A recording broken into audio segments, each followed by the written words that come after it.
You there yet?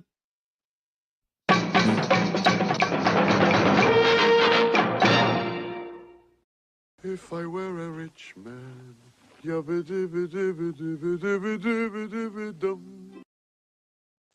This episode is brought to you by Backdoor Beaver.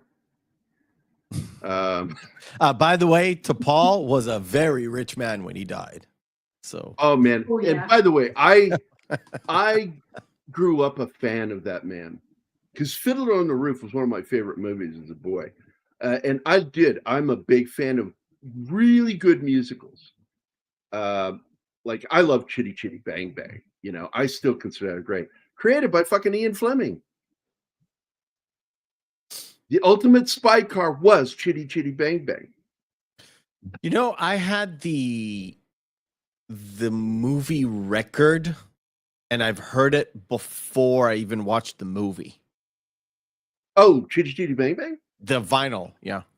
Oh, wow. That's Yeah, kind of cool. it So you was- know what to expect.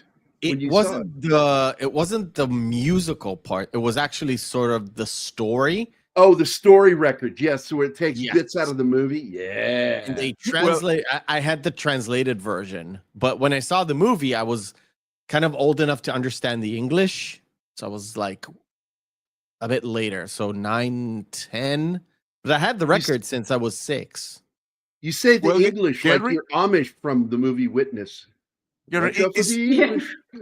It's not always cool having the record before the movie because I got my episode 1 record like 2 or 3 months before the movie was released, and when Phantom one of the Menace? and one of the track is called Qui-Gon's Noble End, and so you were fuck. What the fuck? I would buy those because I had all 3 of the original trilogy story records. Read the narrator for all 3 was Malachi Thorne. There's a name for you guys. He was one of the actors that was considered for the voice of Darth Vader. Malachi Thorne. Go look that name up, guys. Google the shit out of that. Anyway, so we talked about Ian Fleming, so I never got to play this video, so I'm going to play it now.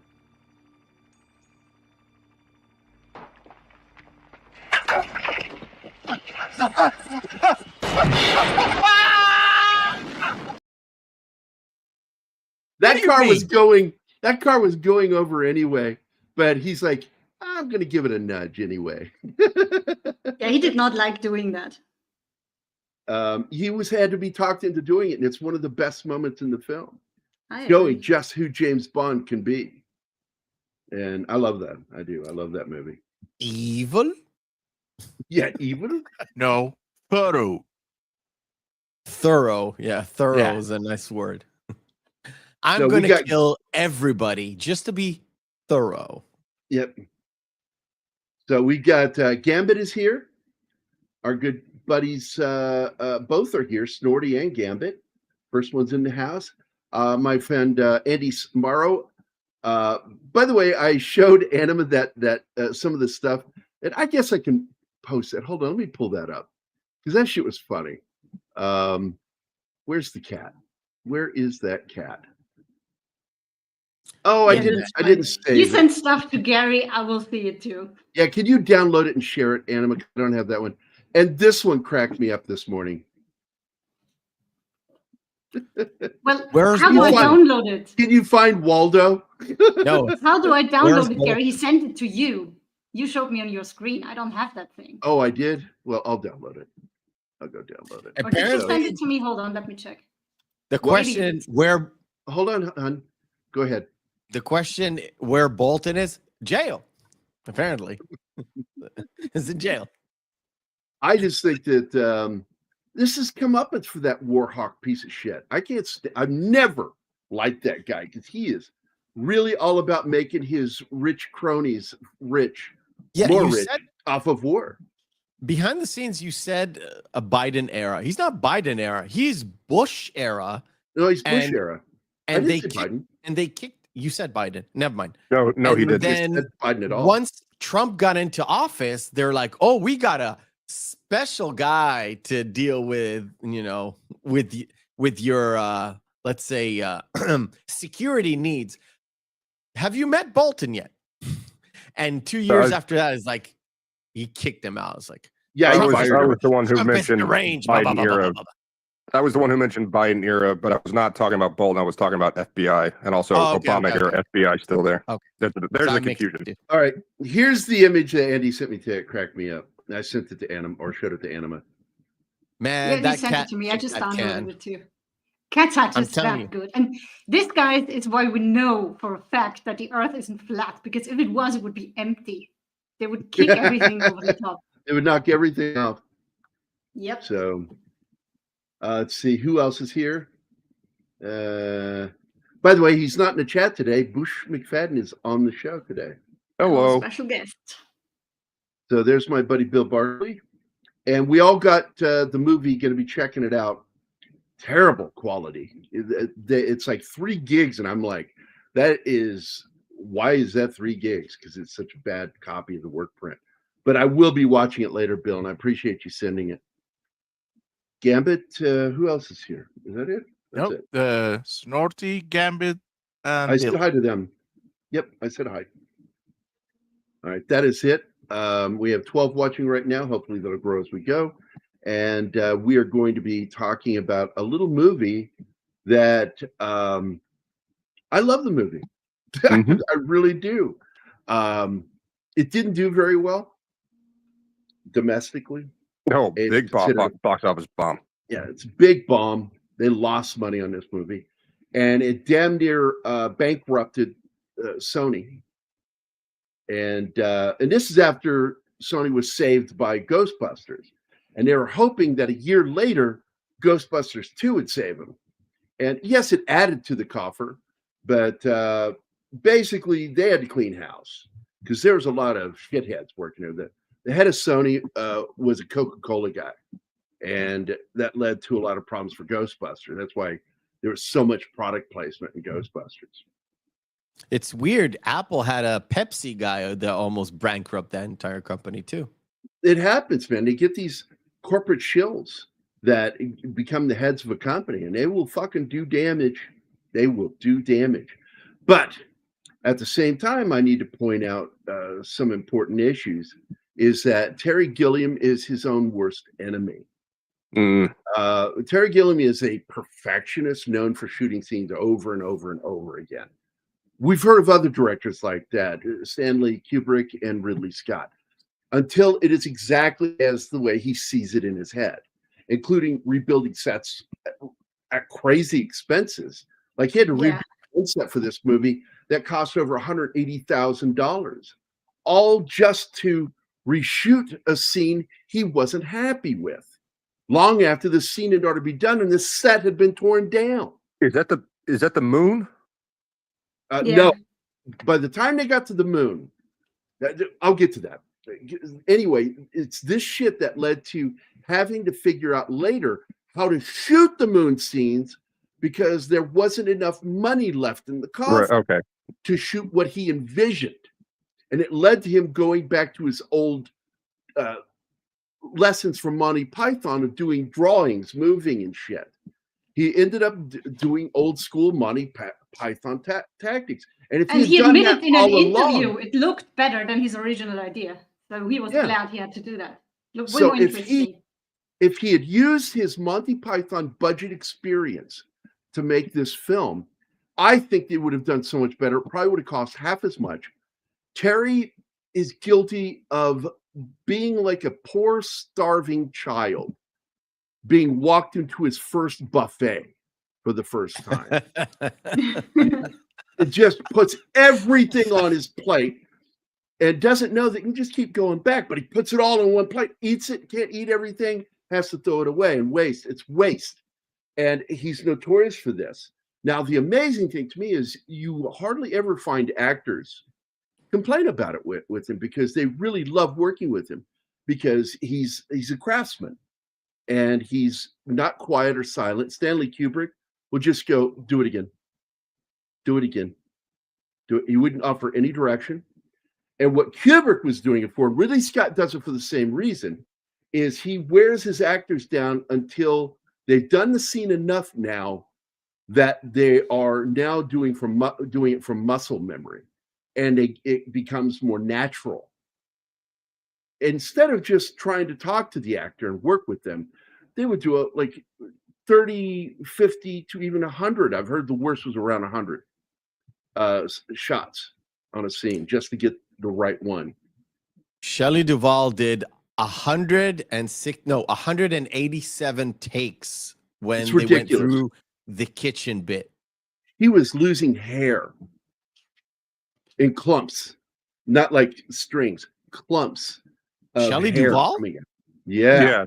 She had some real bad PTSD from that. Fucking nervous wreck from working with Stanley Kubrick. Oh, she was a nervous wreck. I didn't know about the hair though. And a lot of compliments, by the way, from Jack Nicholson.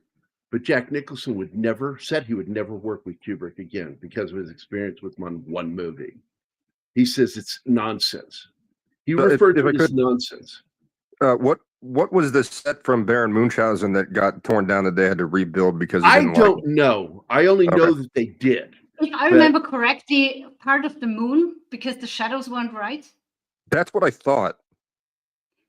And that's what led to them having to improvise because rebuilding ate up the money that was supposed to go into 3D houses.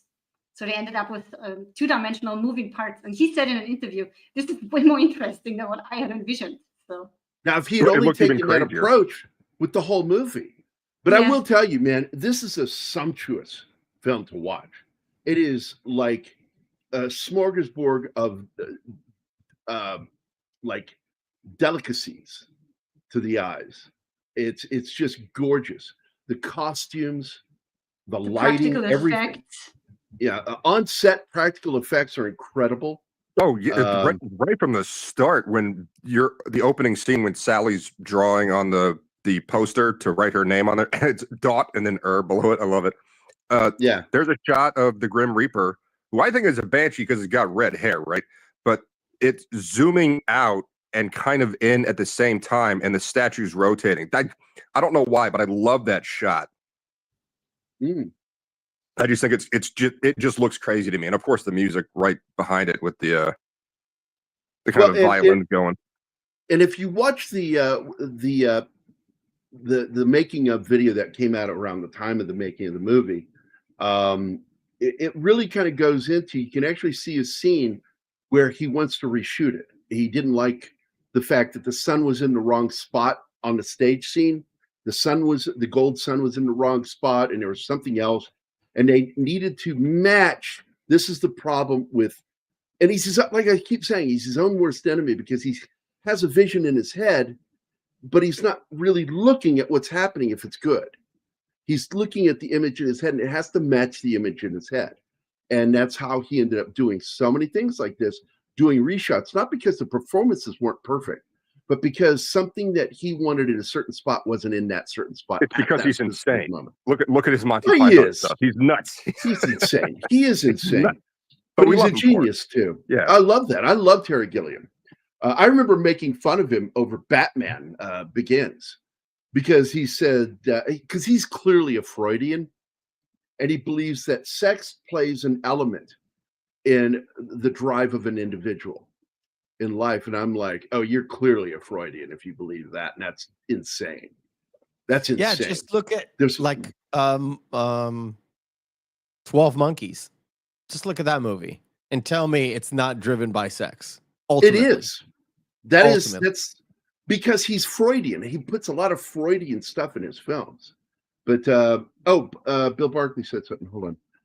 If you mean no. The terrible quality was the lasagna cut work print of the Super Mario Brothers movie. It's terrible quality. It's not your fault. It's terrible movie. That answers that question. Yes, he got it. It's a work print.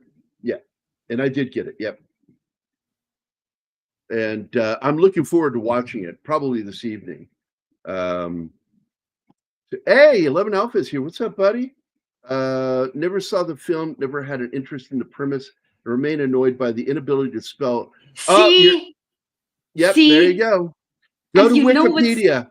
Not even Wikipedia gets it right. I had to listen to Anima rant for 5 minutes because Wikipedia put only one H in it. And it's what led to confusion of one of the documentaries. Now you we know watched. what we feel. I'm talking about the page for the actual historical figure. They didn't even bother to get his name right. So I get it for the movie because that's how you spell okay, I'll it, get to the point when I'm just glad done, somebody agrees with and I get to my point. Are you done ranting? So I Yes, can get to my point. for Thank now. you. I don't even remember my point now. Thank you. You brought up 11 Alpha. No, I was going to make a joke about the fact that it is weird that people say Munchausen, when it's actually the way it's spelled is Munchausen. Munchausen. Or it's because they know what the Munchausen. name is supposed to sound like. Munchausen. They know that. But they don't figure out that you need But to. it led to something funny today. We watched a video, and it's a good video. Let me tell you, that's some great information on it. But they clearly are using AI. And the poor AI, and I left a comment going, man, great video, but dude, you got to get some better AI because he either says Munchausen, Munchausen, or Munchausen. You know, it's like, and I'm sure you're spelling it the same way every single time, you know, but your AI doesn't know how to say the fucking name. But then again, a lot of people don't fucking know. And I am teasing Anima. I am teasing her because I love her so much.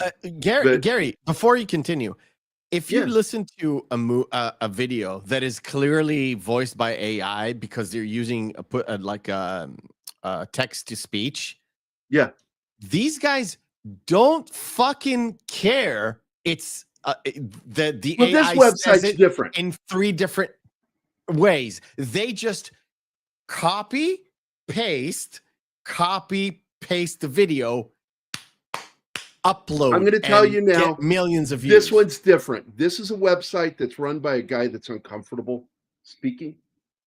He has social issues, and he writes the script. I just wanted to give him the look. He knows I'm looking at him.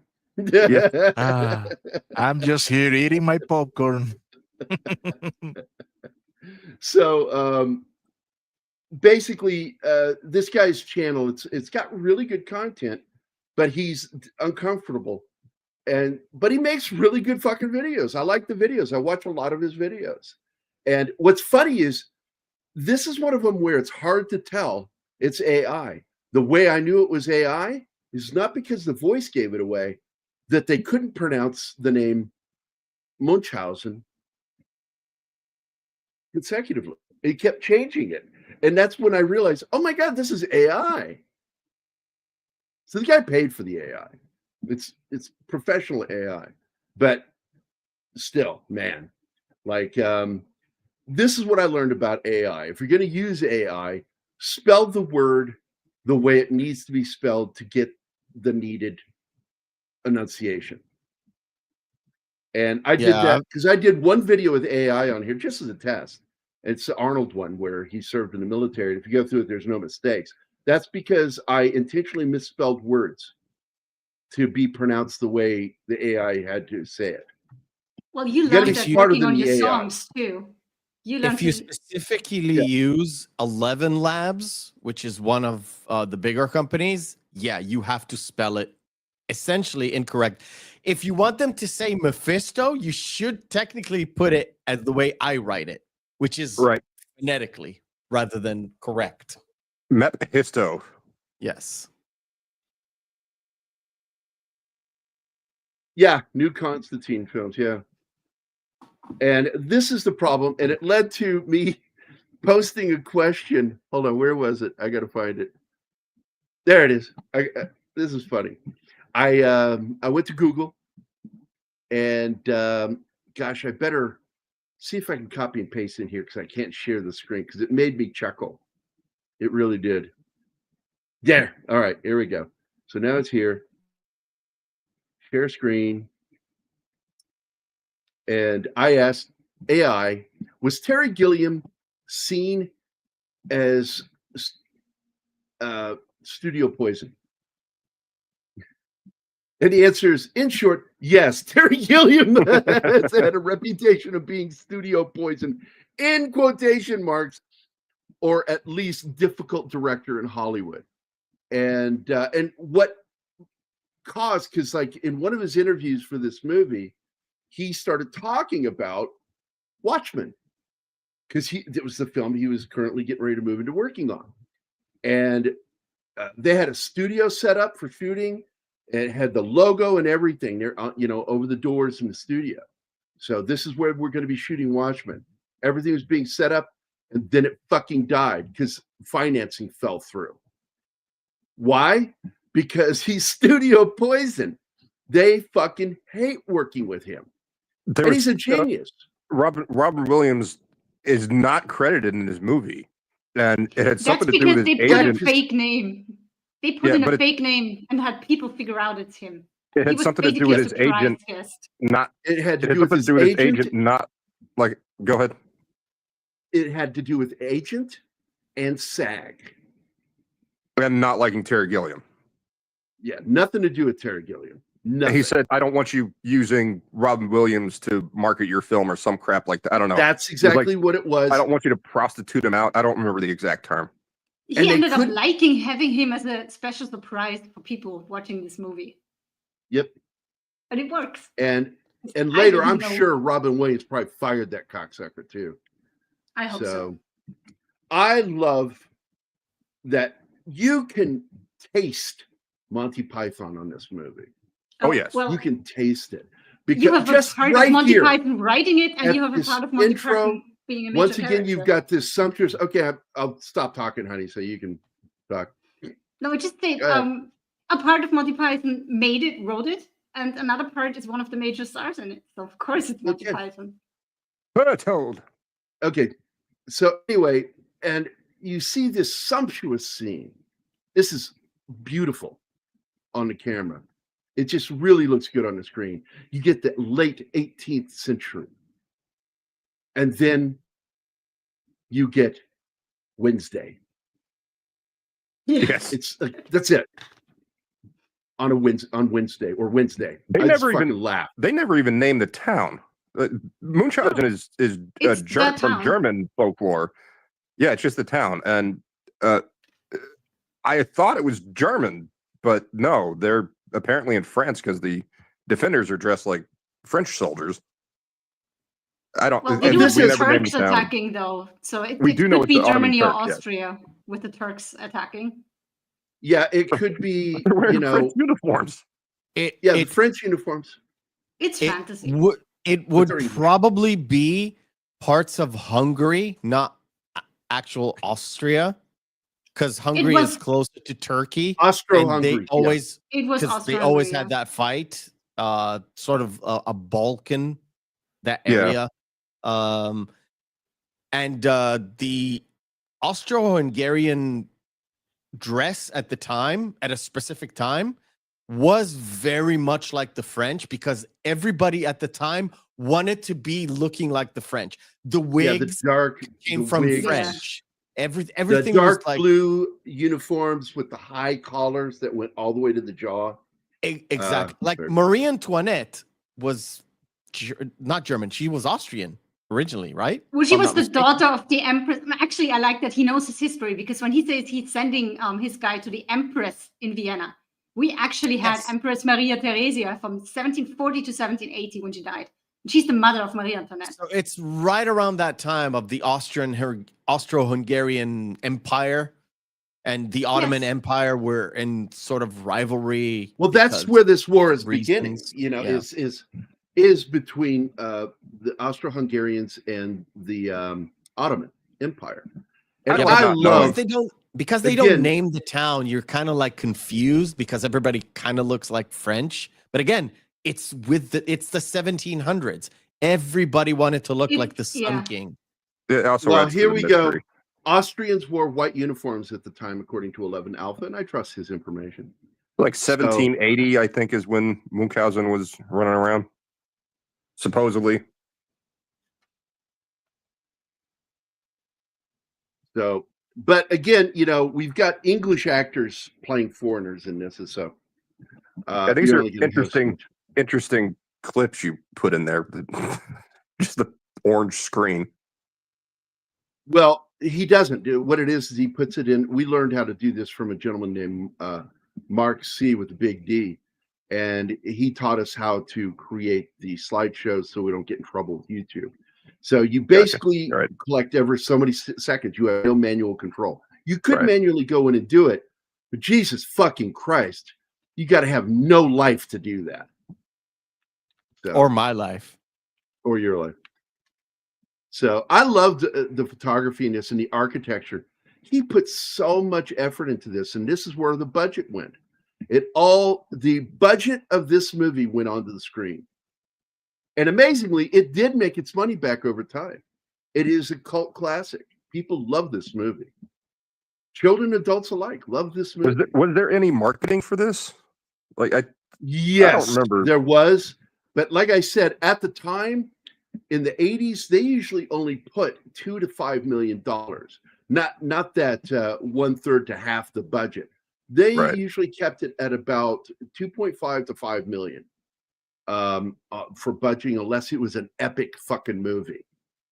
Because you had no option. You had okay, what are we gonna do? Either go to a restaurant or go to the movies.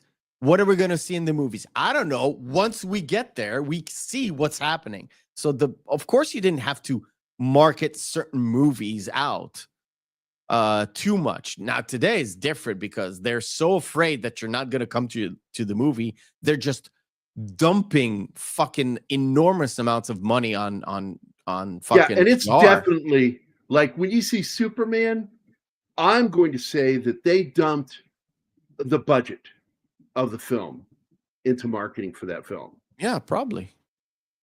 And so that's why I think that they should have let it go. He shouldn't have released it on video on demand. He should have let it go another 2 to 3 weeks, because they might have actually gotten 600 million for this film. I don't think that's important. The people who paid the streaming service studio paid for it. They still paid for it. Probably paid for the entire fucking PR budget as well. Yeah. Is it on Max? Hold on. Or HBO Max or whatever? I don't know. I think it's video on demand. Thomas Schuley was in charge of proceeding to this film. He had been working with associate producer Harry Baer and cameraman Javier Schwarzenberger on Fassbinder's Berlin Alexanderplatz. I don't think I've seen that movie. 1980. Oh, I gotta go check that movie out. Thanks, Gambit. The dual monarchy of Austria-Hungary was established in 1867. There was also talk of making trial monarchy of Austria-Hungary, but nothing came of it. Well, that was at her time, Maria Theresia's time. She was Empress of Austria, Queen of Hungary, and Croatia belonged to the bunch too. So it wasn't called that, but it was the mashup of the three countries. Probably Slovenia too. Gary, is the movie with the giant anglerfish where people catch the light lure? No. It has a giant fish, but but it's not an angler. Yeah, it is a giant fish, but it's not. But what is it? I can't remember what is it. No, it's a made-up thing that looks like an island. It's also an island. It's a mini series with the confines of shooting like a movie. Ooh, that's a first, because they didn't do that on TV. Yeah, I'm already like I want to check this out. No, I'm terribly sorry, Mr. Jackson. I love the dialogue in this. This is by the way, blink and you miss it. Sting has a cameo in this movie. Oh yes.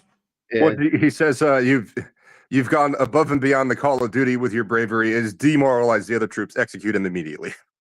Yeah, and they drag him away. Execute him immediately. Thank you, sir. Wait a minute, what? You are an outstanding soldier. We can't have that. Yeah, pretty much. Oh, yeah, we can't have that. Yeah, so call me often. Which, reminds me, because we will be doing this movie once we start Sci-Fi Saturday. And I'm looking forward to doing this movie.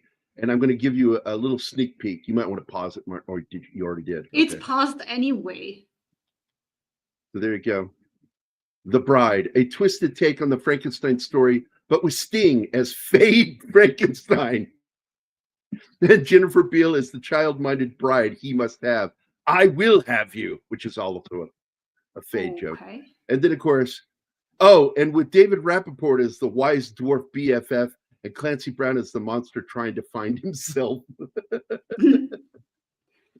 I love that movie, dude, but I can't help but make fun of it.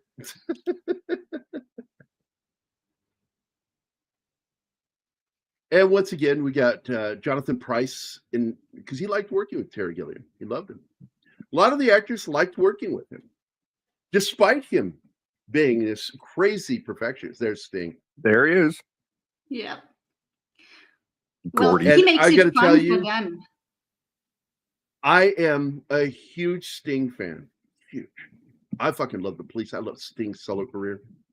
All the way up to the album he did after 10 Sumner's Tales. I forget the name of that one. It's The Dogs of Winter is on. I love that album. But after that, I can't stand Sting's music anymore. It's like the guy can't write a song anymore. But I love him. I love Sting. The guy cannot fucking act to save his life. He is terrible in every role he has ever played. Terrible. He's unwatchable. Unwatchable in the sense of acting. I'm sure women love to look at him. By the way, I love that Munchausen cuts the fake nose off of the actor. Yeah. That's shears it right off. What does Not he say? hitting He says, his real nose. He mentions the Turks, and Munchausen whips out his sword and cuts it. Turks, where? And the actor who played the character, it was doctor. Sorry. I think he said a doctor, and then he pulls out the sword and cuts off the nose. I don't. I have the not actor seen this that plays Go ahead. Sorry. The actor who plays. Go ahead. You understand there is a delay. I swear to God, Yeah. I know. This Gary has reminds a me of the massive scene delay. with Bugs Bunny. This reminds me of the Bugs Bunny cartoon with the gangster in the back seat, and he just keeps going. I know when to shut up. I'm not going to keep talking if someone tells me to shut up. I know when to be quiet, and he just keeps talking about knowing how to stop talking. I love that. That's what this reminds me of. So John Neville, who plays Munchausen in this, great fucking actor. He just owned this role. He really did. He embodied the character in such a way. And he's got a big nose to begin with. So they just had to make it slightly bigger. And the makeup in this is incredible. They aged him really well. But this guy's hardly known for anything. Like, go look at his fucking IMDb page. Good luck finding films where he starred in them. He was a that was stage part actor. of the reason why he wanted him for that. And Terry Gilliam knew who he was and loved his work, because Terry Gilliam is both British and American, and he loved the stage, and so he selected him, and it blew Neville's mind that he even knew who he was, and so it's a role that he relished getting to play. Hey, John's in the audience. CJ Prime is here. Uma Thurman's first role. I'm pretty sure it's Sarah Polley's first role. She was 17. Yeah. I was bothered by it because she's underage, and she does a semi-nude scene in this film, the famous pose on in the clamshell, and that always bothered me because she was 17 when they made this, 18 when it came out. Genghis Khan is here. How you doing, buddy? He's a good friend of mine.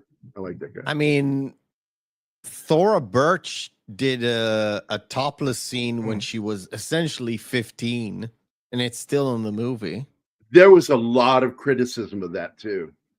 Yeah, I know what you're talking about. Yeah, there was a lot of criticism. She arguably muscled her parents to do it. Plus, she had her dad on set.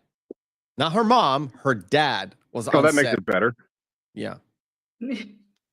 I still love the movie. I still love, well, Her dad It's a great just rack. reason- I'm sorry. just waiting to beat somebody. Well, the response that I had to that is, of course, sardonic, of saying, "Oh, well, he was used to seeing her naked." Oh no. Oh, That's Come God, on. yeah. And it's Dude, completely Dude, inappropriate. don't. I know that. Fuck you guys. Fuck you. Yeah, and fuck I make these monetization while jokes. we're at it, right? They made an RPG of this, and it's just crazy as the movie. I didn't know that. Holy Is it crap. a electronic video game, or is it a board game like dice and all that shit? Oh my God, I love our guys in chat. Both Gambit and Snorty spell Münchhausen correctly.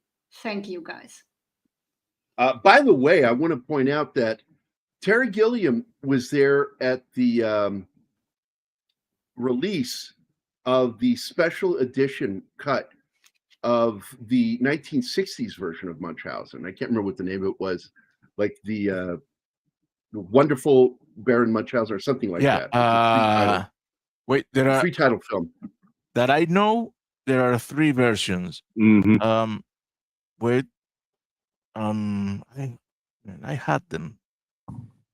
If you look, 43, 57, and 88, I think. Yes, 43, 67. 67. So he was at a 67.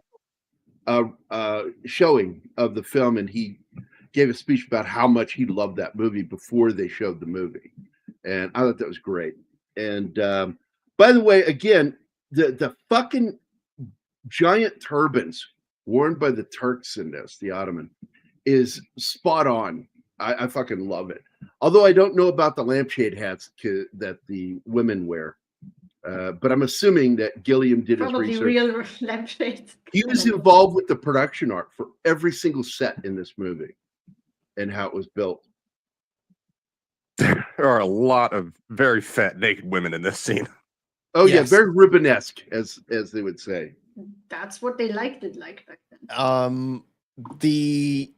The thing about the turbans, it is, let's say it's 90% correct, because if you look at a note, like an old Turkish lira note, you wouldn't see the turban. You would actually see Atatürk, which is the guy who essentially remade the Ottoman Empire. But if you see an old denarii, it essentially is that guy on the note. But what they did is like enlarge the turban just a little bit, either for film effect or comedic effect, or Terry Gilliam in his head saw it as this way, so it is this way. And it's like the costume designer was like, okay, I got you like an authentic thing. And Terry looked at it and was like, make it bigger. Just a little bit. Just a little bit. And I love this because all it makes me think of is Jiffy Pop popping corn. Oh, this guy's popcorn's ready. What? Kinda. And it's Jiffy empty Pop. too. You've never seen Jiffy Pop? Oh my God. Anybody my age, all the way, technically anybody who even was born in the 80s knows what Jiffy Pop. They have it in Scream, the movie. That is I what have to remind you something, Drew Gary. Barrymore in the movie Scream. Hold on. In the movie Scream, Drew Barrymore is making Jiffy Pop popcorn on the stovetop in that movie. Okay. I know what the devices she's using is because I've seen it in other stuff in other movies. I've never grown up with that thing ever in my life. It's amazing, dude. I've only seen it in movies. You had a pie pan with a handle on it, and I know what it is. I just don't know the brand. You peeled off, and you see that there is fish-eyed aluminum foil on top. And the reason why is it allows it to expand. And as you're heating it over the fire or burner, the popcorn begins popping in the butter inside. And once you hear it stops popping, or you get more than 2 seconds between pops, you pull it up, it's done. And you just tear it open and eat right out of the little, it looks like his hat. Jiffy Pop is fun to make. Amen. Old school Jiffy Pop. Now it's microwave. I don't even know if they make the stovetop anymore. I never see it in the store. I love these miniatures, by the way. Those were miniatures, by the way. And good luck in this film spotting all the miniatures when it's a miniature and not the real thing. That's how well made this film is. Also, I want to point out that there are clearly visual motifs in this film that you'll recognize from Time Bandits too, like the hanging cage on the moon. Yeah. You know, that's so many things that is just clearly Terry Gilliam. And I love it. What do we got here? Hold on, we got some more stuff. Hold on. I want to go back to that. What is that? I don't know what FWIW is. What the fuck is that? For what it's worth. Oh, okay. Thank you. I don't speak acronym. I speak typo and gibberish. Where the fuck is that? I can't find it. Like John McClane, you know English and bad English. Yeah, that's right. Where is it? Well, the problem with these copy-paste things is they're so fucking long that he has to split it in multiple Where he wrote FWIW. Other people write in the middle of it. Here. Mephisto, that's from there we go. Pulp Fiction. It's Butch that says I speak English and bad English. Sorry, it was that. That's all right. I thought for a second I might be mistaken, and it's the Last Boy Scout. They're all Bruce Willis, essentially. Yeah. I speak Martina FWIW, the actual Hieronymus, I don't know, FRHR? I don't know what that Freiherr von Münchhausen. That's a title. Okay. He was an I know it. Okay. Was an officer in a German officered Imperial Russian Cavalry Regiment when he fought the Ottomans. He was a real person, yes. Notorious liar. And they ended up writing down stories, and the book got bigger and bigger because people were adding to it. We talked about this, Snort, a while back, that there was a big kerfuffle over that, that he lied, that he said that the director lied and said, and I love that director, but he told both actors that he was not going to show their nudity, that they could do the scene nude, but it would be all done in close-ups and their nudity wouldn't be seen. He fucking lied. And both actors were technically not old enough. CJ, Jiffy Pop is fun to make. You goddamn right. You goddamn right. The Madness and Misadventures of Munchausen included on the bonus DVD of the 20th anniversary edition of Munchausen. Producer Thomas Schuley said that as part of a deal with 20th Century Fox. There you go. That's a 3-parter, that message. Before it went to Columbia, budget.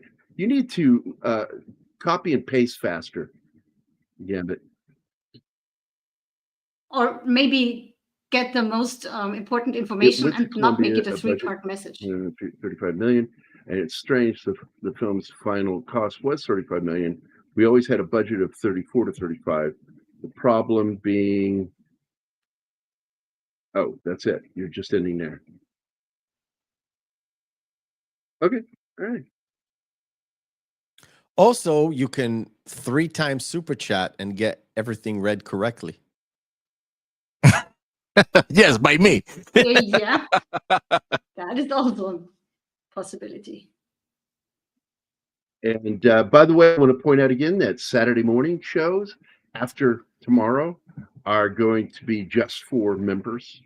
And we felt like we need to start doing stuff for our members. It was like, well, okay, we're going to make stuff special just for our members. So Saturday morning show will be just for members. Members only. Again, CJ, you're goddamn right. I fucking love popcorn, man. Oh, so that's okay. So, because that almost looks like the word friar, which is another word for father. No, Isn't that Führer? in German? Isn't that Führer? No. Man, I don't know what you two are talking about. That is Der Führer to you, mister. No.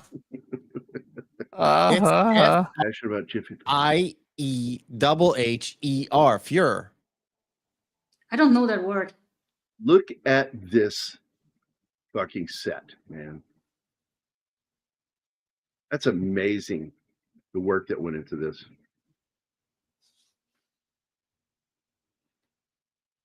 The Obergruppenführer. Oh, that's the scene where his guards all have the blindfolds on because they're not supposed to be looking at the Halim.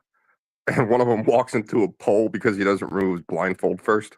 Yeah. Right. Oh, there he Even is. his executioner is blind. So there's Jack Purvis, the dwarf actor. You saw him previously in as the second lead dwarf in the movie Time Bandits. So this is his second movie with him, and it was because of his death. All hopes for Gilliam doing a sequel to Time Bandits ended with the accident and then eventual death of Jack Purvis. Because Rappaport really put a hurt locker on him. But he felt like he could still do it with Jack Purvis, but then Jack got in an automobile accident and then eventually died.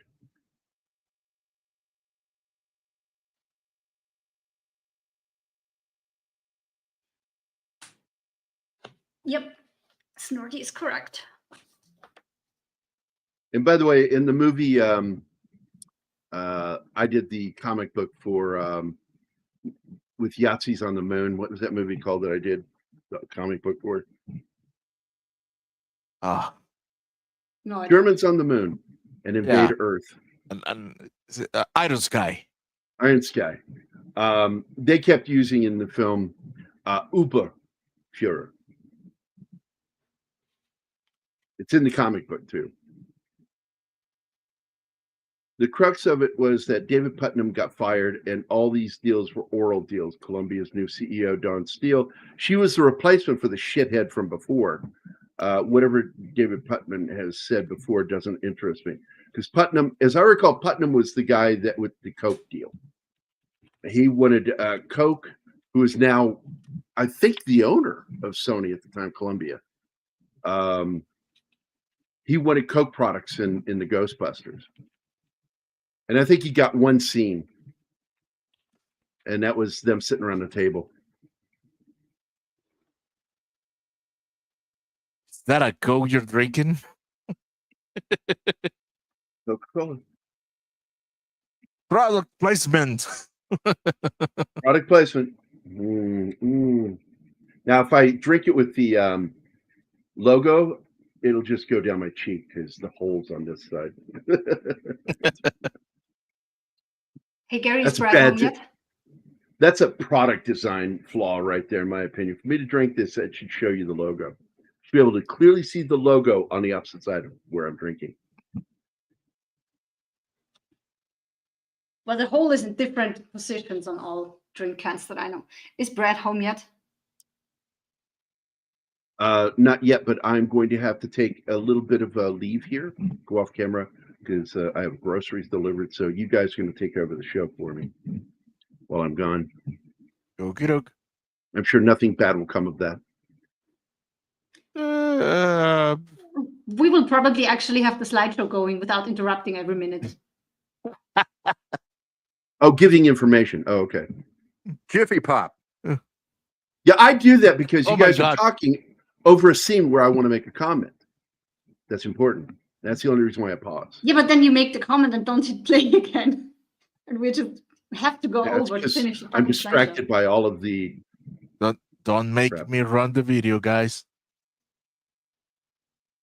What video? Oh.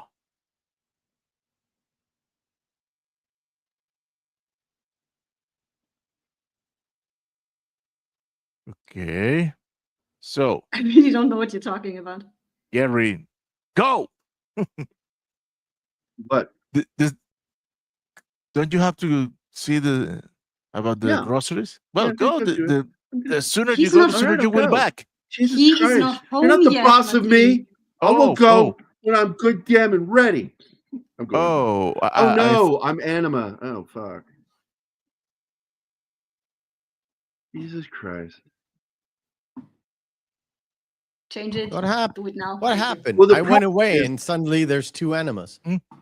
Well, the problem is she put her fucking avatar at the top and it defaults to the top image. I got to move it down somehow. Probably delete it and make her edit again. Why? All right, It wouldn't Gary. change Keep anything, blaming the Gary. women. We are on the same account and it already had my avatar. That's why yours switched to it. All you need to do is when you come in, you check. You Just go so you know, off I'm camera already before gone, you right? enter the She's studio. just talking to shit. air right now. I'll be back, guys. It's so simple, and you keep bitching and whining about a non-issue. Are we still live? What's happening? I go to the bathroom for half a second, and everything Nothing, falls just apart. the usual derailment. Oh, Where's my feed? Okay. Where's my feed? Martin went to go get the groceries. All right. No, he has wonky internet. That's why I'm hosting the slideshow. That was a joke. Wait, what happened with the slideshow? You It's left. No, So- the slideshow is me.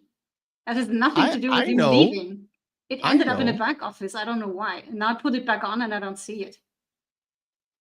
Man, you guys have really shitty internet because your lag is insane. Oh, Anima's internet is slow, and mine is fast but unreliable. There's I'm on nothing my I can phone. do. I'm not paying more than $40 a month for internet. Well, you're moving soon, so who cares? Oh, don't talk about soon. Soon They've had our TM? paperwork. They've had our paperwork for 3 fucking months and nothing. They haven't even assigned a 3? number to our case. Hold the 3 months. My brother is waiting for his German citizenship for almost 3 years. What the fuck are you talking about? I'm not talking about citizenship. I'm talking about a simple visa. So I can go marry an American. And it's That thing that ridiculous. was denied to me, yeah. But they were very quick to deny it. Yeah, it sucks that they did. And by the way, Anima, here is the video I was talking about.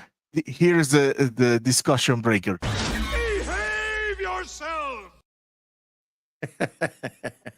Oh, that one. Okay. Martin, because they read your first name, Martin. Okay, no problem. Surname Hernand. Okay, gone. I don't know your real last name. You made him leave. Oh, he has really shitty internet today. No, it's holy fuck! Is it the goddamn scene thing that they put now?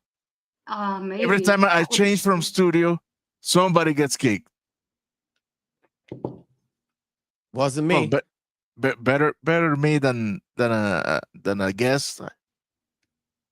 No, guest is good to kick. Gary is not good to kick. Well, it depends. Anima likes it. Then you missed my entire joke. No, I My just joke was took like it. they or you left on purpose because the joke was stupid.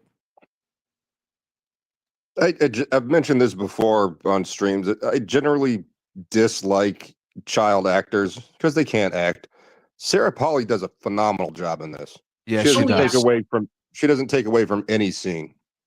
The way She- she shrieks annoys me, but all the rest is Really? She's really good. I thought her Well, screams were I don't great. know. No, she screams too much. don't I like think that. she's the only one that acts like a grown up in the whole film. Well, yeah, she only- keeps saving the She's day. supposed to be.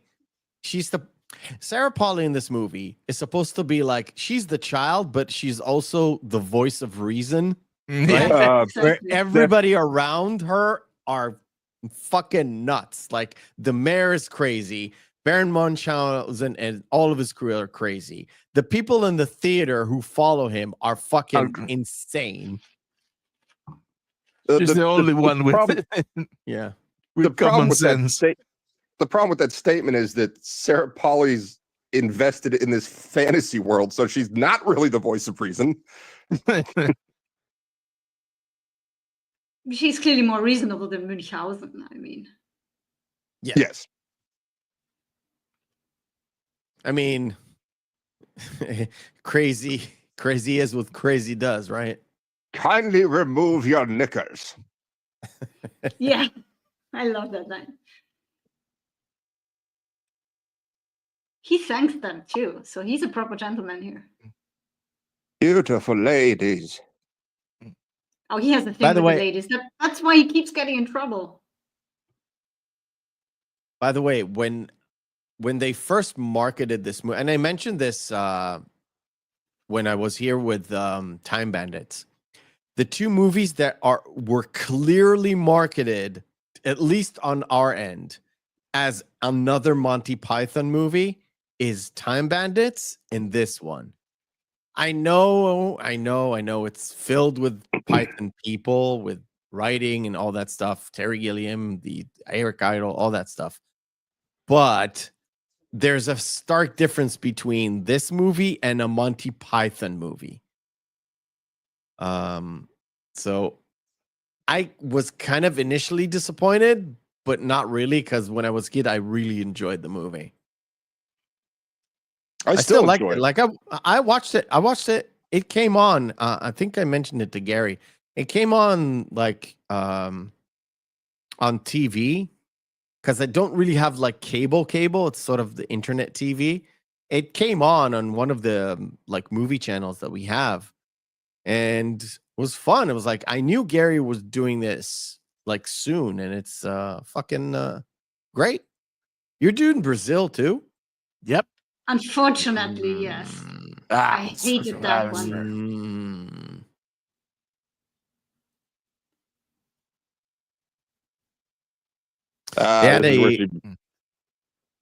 This is where she becomes a stowaway. Yeah. They screened Brazil on an art house, like a movie theater, not close to me. It's actually in Tel Aviv. And my sister-in-law went to see it with my mother-in-law. And they described the movie to me because they didn't tell me the name of the movie because they forgot. Because it has nothing to do with the movie. They went to the movie because it's a Terry Gilliam movie. So they described the movie to me, and I could not understand what it was. And I said, wait, you said a Terry Gilliam movie and you don't remember the name? It's probably Brazil. And said, yes, Sander, Brazil is a masterpiece. I hate it. It's way You hate too a lot of Kafkaesque masterpieces. I hate Kafka, and all this movie is fucking Kafka. I made it 1 hour in, and then we just gave up because I couldn't do that to myself. Nothing makes sense. It's just one annoying piece of shit for me. If you want to see, Brazil is the one of his most one of his movies that makes the most sense. I don't think so. Yeah, there's a line of events. There's nothing supernatural. There's nothing fantastical. Things get weird when the guy start hallucinating because he's being tortured. That's it. Everything in this movie is bizarre. And I've only seen the first hour. what, in Brazil? Yeah.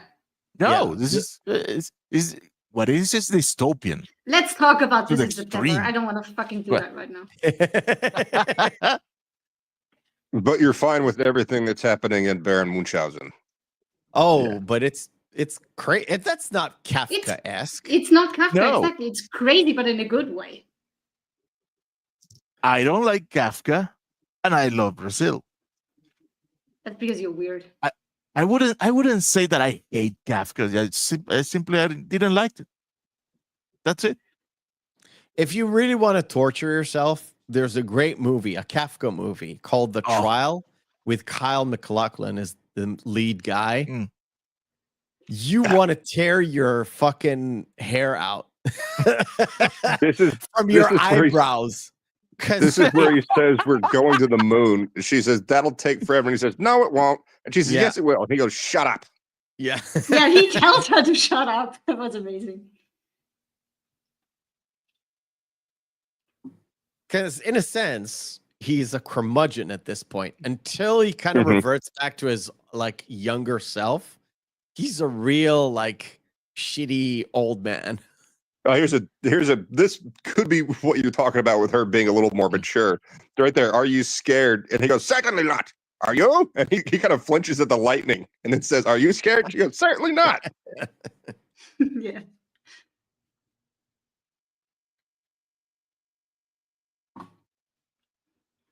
When is Gary coming back? I don't know. He's never left. He's hiding. Never. They are doing gigantic grocery hauls. So No, he's that's why making he's helping Jiffy him carry Pop. it in. He's definitely Oh making no! Jiffy Pop. Well, he did say he's going to help with getting in the groceries, right? Yeah. Yeah, and that's usually a big ass haul. So All right. Isn't this exactly like the scene in The Meaning of Life?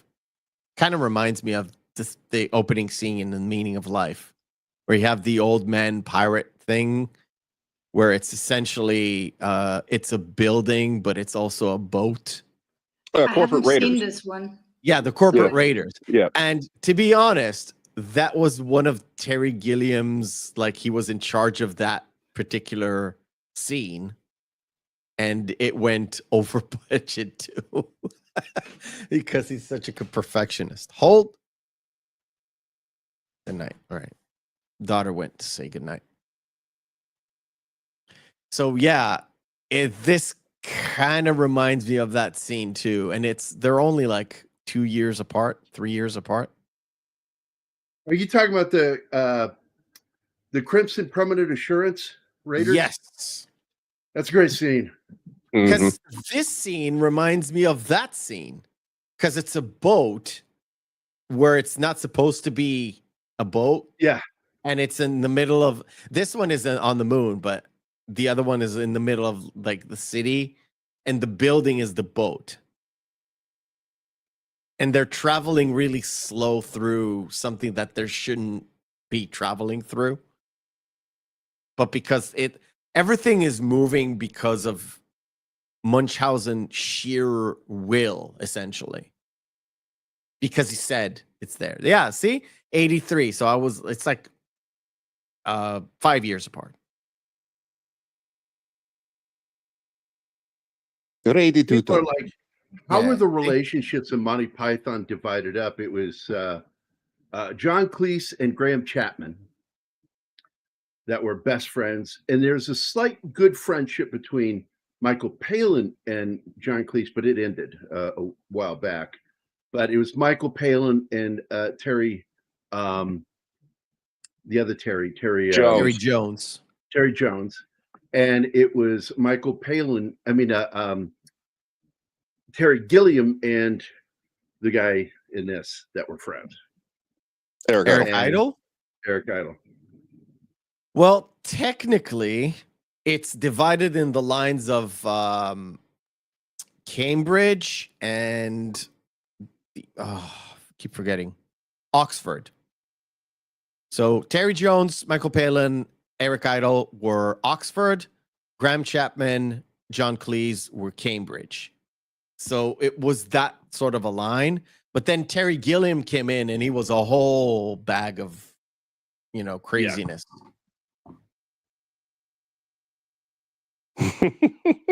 So Gary, you're okay with all the groceries?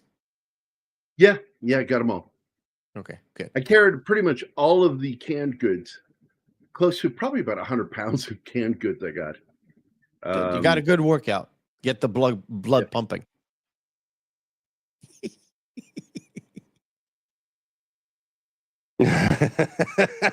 I'm back, baby. He is insane in this, and I didn't know he was in there. And then this head pops up, and I'm like, "Holy shit, that's Robin Williams!" I love the guy. He was just so good. It's a really good contrast with his brain and his body, because he's all about visceral, like vulgar pleasures in his body, but his brain is all about the metaphysical, in tune with the universe, higher thinking, and all that crap. That is why they have detached. So the heads go for intellectual things, and the body goes for the bodily things. And he's a pig when he's like connected. Yeah, but he's supposed to be. I know. And he plays it so well, the two sides. I prefer the head, though. He's less gross.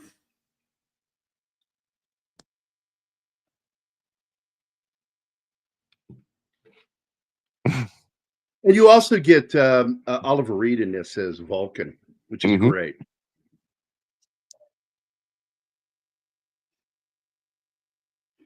What I find funny is like when I'm watching stuff and talking about this stuff, and here's a good callback to Time Bandits with the Cage. I really like it when Anima can't remember a fucking actor, and then I have to go through the explanation, and then like halfway through talking about Oliver Reed, she goes, "Oh, I remember that guy. Yes, the guy with the penis." With the tattoo on the end of it. You were beginning to tell the story, yeah, and that one is like. I prefer to say the guy in Gladiator who died mid film. I told her about that he died not midway. Yeah. He was almost done, and there are two major shots he needed to be in, and he went out drinking with a bunch of Australian sailors and arm wrestled him, and had a massive. The Widowmaker he had a massive coronary. Nobody gets up from it. Except for Kevin Smith. Almost nobody. Yeah, Kevin Smith's one of those people that just somehow fucking survived. My dad lost a friend to that, and he was in the hospital for a routine checkup or something, and all of a sudden he said, I don't feel too good, dropped to the floor, and they couldn't help him in the hospital. That's how bad those things can be.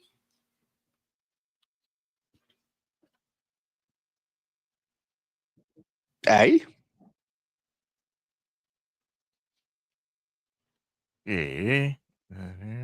Now, does anybody know? Because I forget who played the Moon King's wife. No, I didn't check. Hold on, let me get. You want me to check? Gambit, comic relief. Everybody's a comic relief in this movie. Yes. Absolutely everybody. There's a great line right there that we just kind of passed over. He says, "I'm Baron Munchausen." He says, "Sounds nasty. Is it contagious?" Valentina Cortese. Yeah, I've already found it. Thank you. Oh, she's gorgeous. Oh, yeah.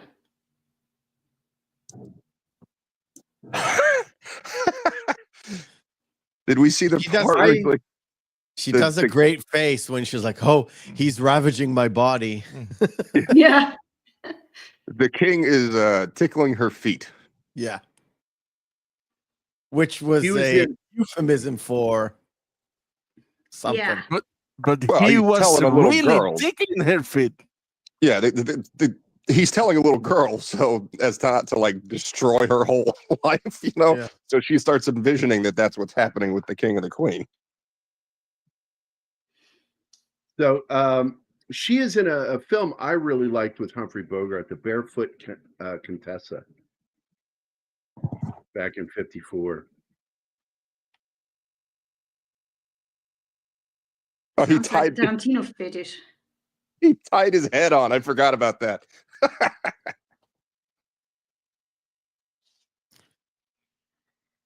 Yeah, because he wanted to tickle the queen again.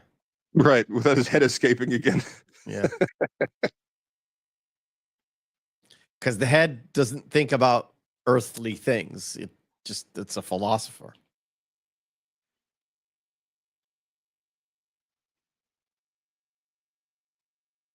Yeah, and he's not just king of the moon. He rules the whole known part of the universe, and the parts he doesn't know he makes up. That's what he says. Yes. He's fucking crazy. That's what Munchausen tells the girl about the cage. It's just in his head, and she pieces back at him. It looks pretty solid to me. Wait a minute. She was in Day for Night. Oh, I know that film. That's a great film by Francois Truffaut. He wrote and directed it. Co-wrote it. Very good movie. Yeah, I love Francois Truffaut. Most people know him as the French guy in Close Encounters of Third Kind.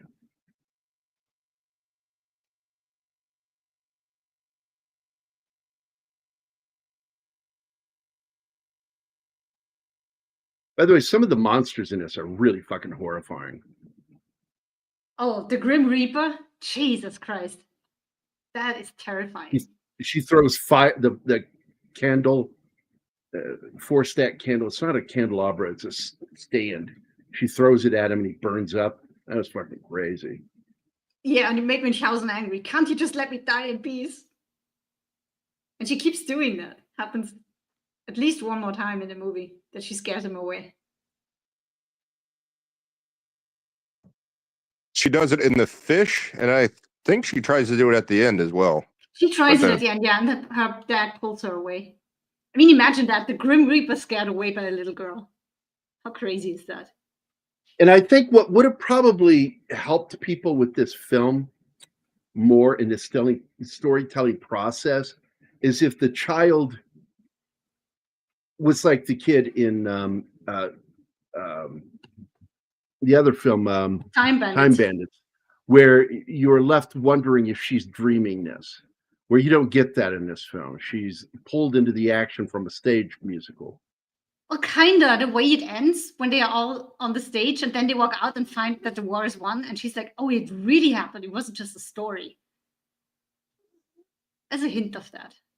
Well, I think this is all happening in her head. Like we just saw, he's saying, oh, the king is tickling her feet. In the story, you know, they're going at it, but he's not trying to mess up the little child. So she envisions the king tickling her feet. This is all in her head, right? At least to her understanding. I don't know. I never interpreted it that way because I felt like it was pretty straightforward. It felt like it was really straightforward that shit happens in the middle of a musical. And she just happens to get pulled into the action. And at the end, she asked, it wasn't an illusion, right? And he says, no. Yeah, because the war is won. So they really did it. I like that. Especially you go from his funeral to him being on the stage finishing the story. That was brilliant. That was just one of the many times where I died. Yeah. Many times that I died. I like that.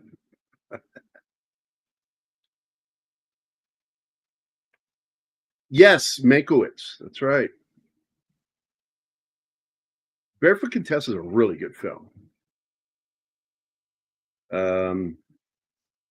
Makes me think of Tideland. Hold on. I think I know that. Yeah, I know of it. I haven't seen it yet. Yes, Jeff Bridges. I know the film. Yep. Terry Gilliam directed. I've seen every Terry Gilliam film.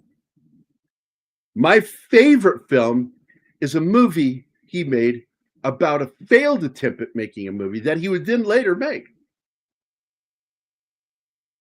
with a different cast. Big Fish? No, I love Big Fish, but that's not him. That's no, that's not him. That's the other. That's the other Terry Gilliam. Tom. What's his name? Tim Burton. Tim Burton. Tom Burton. Tom Burton. Terry Burton. Terry Burton. Terry Burton.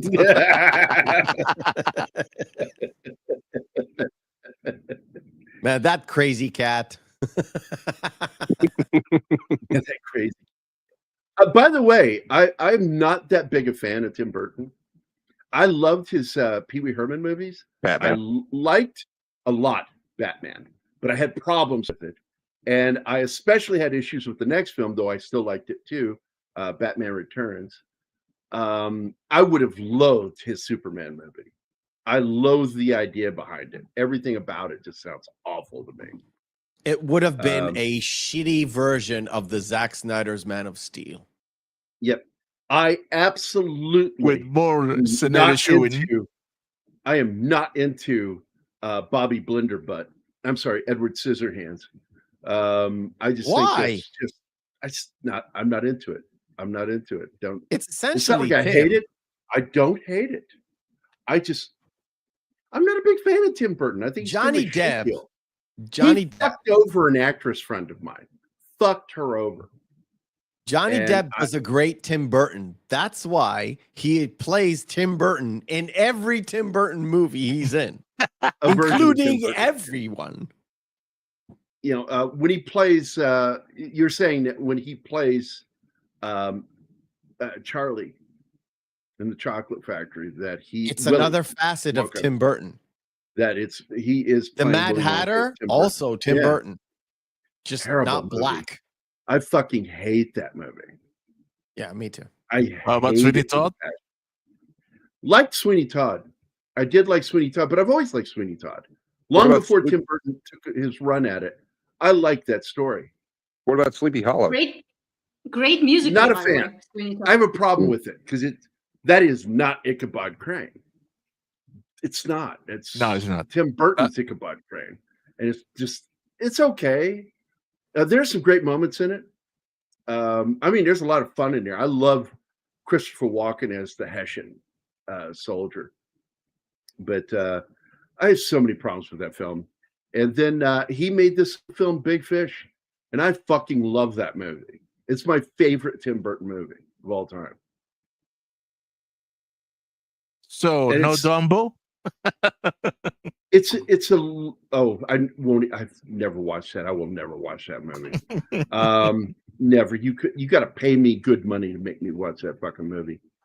But I don't know what it is, man. Big Fish is a love song to dads and sons. That's What why I about like it so much. Beetlejuice? You like Beetlejuice? Oh yeah, anything around that period, all up into the 90s, I liked. And I think it kind of ended with Batman Returns. And I was just like, I was kind of almost out of that one because I didn't like what he did.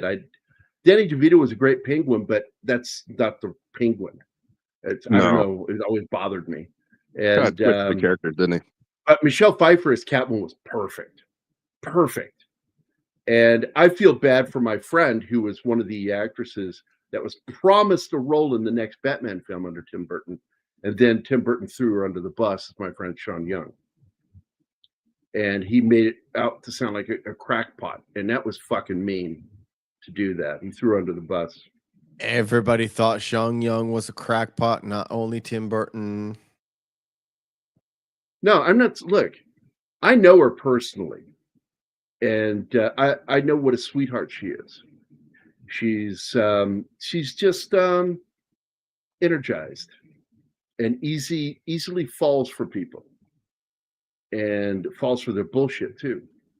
Oh, here you go, censor. Yeah, this is what has always bothered me because she was underage when she shot this. Yeah, but you don't really see anything. You don't see Okay, anything. I want you to make an argument against that and not sound like a pedo. Go for it, Mephisto. You don't. First of all, first of all, if you did not know she was 17 at the time,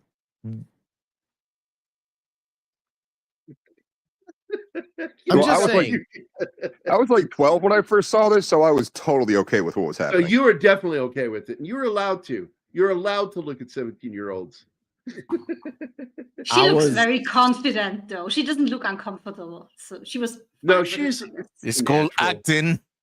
When she was younger, it took a while. It took all the way up until she did Kill Bill for me to notice how big her fucking nostrils were. And then I'm like, sweet Oh my Jesus God. of That heaven. long?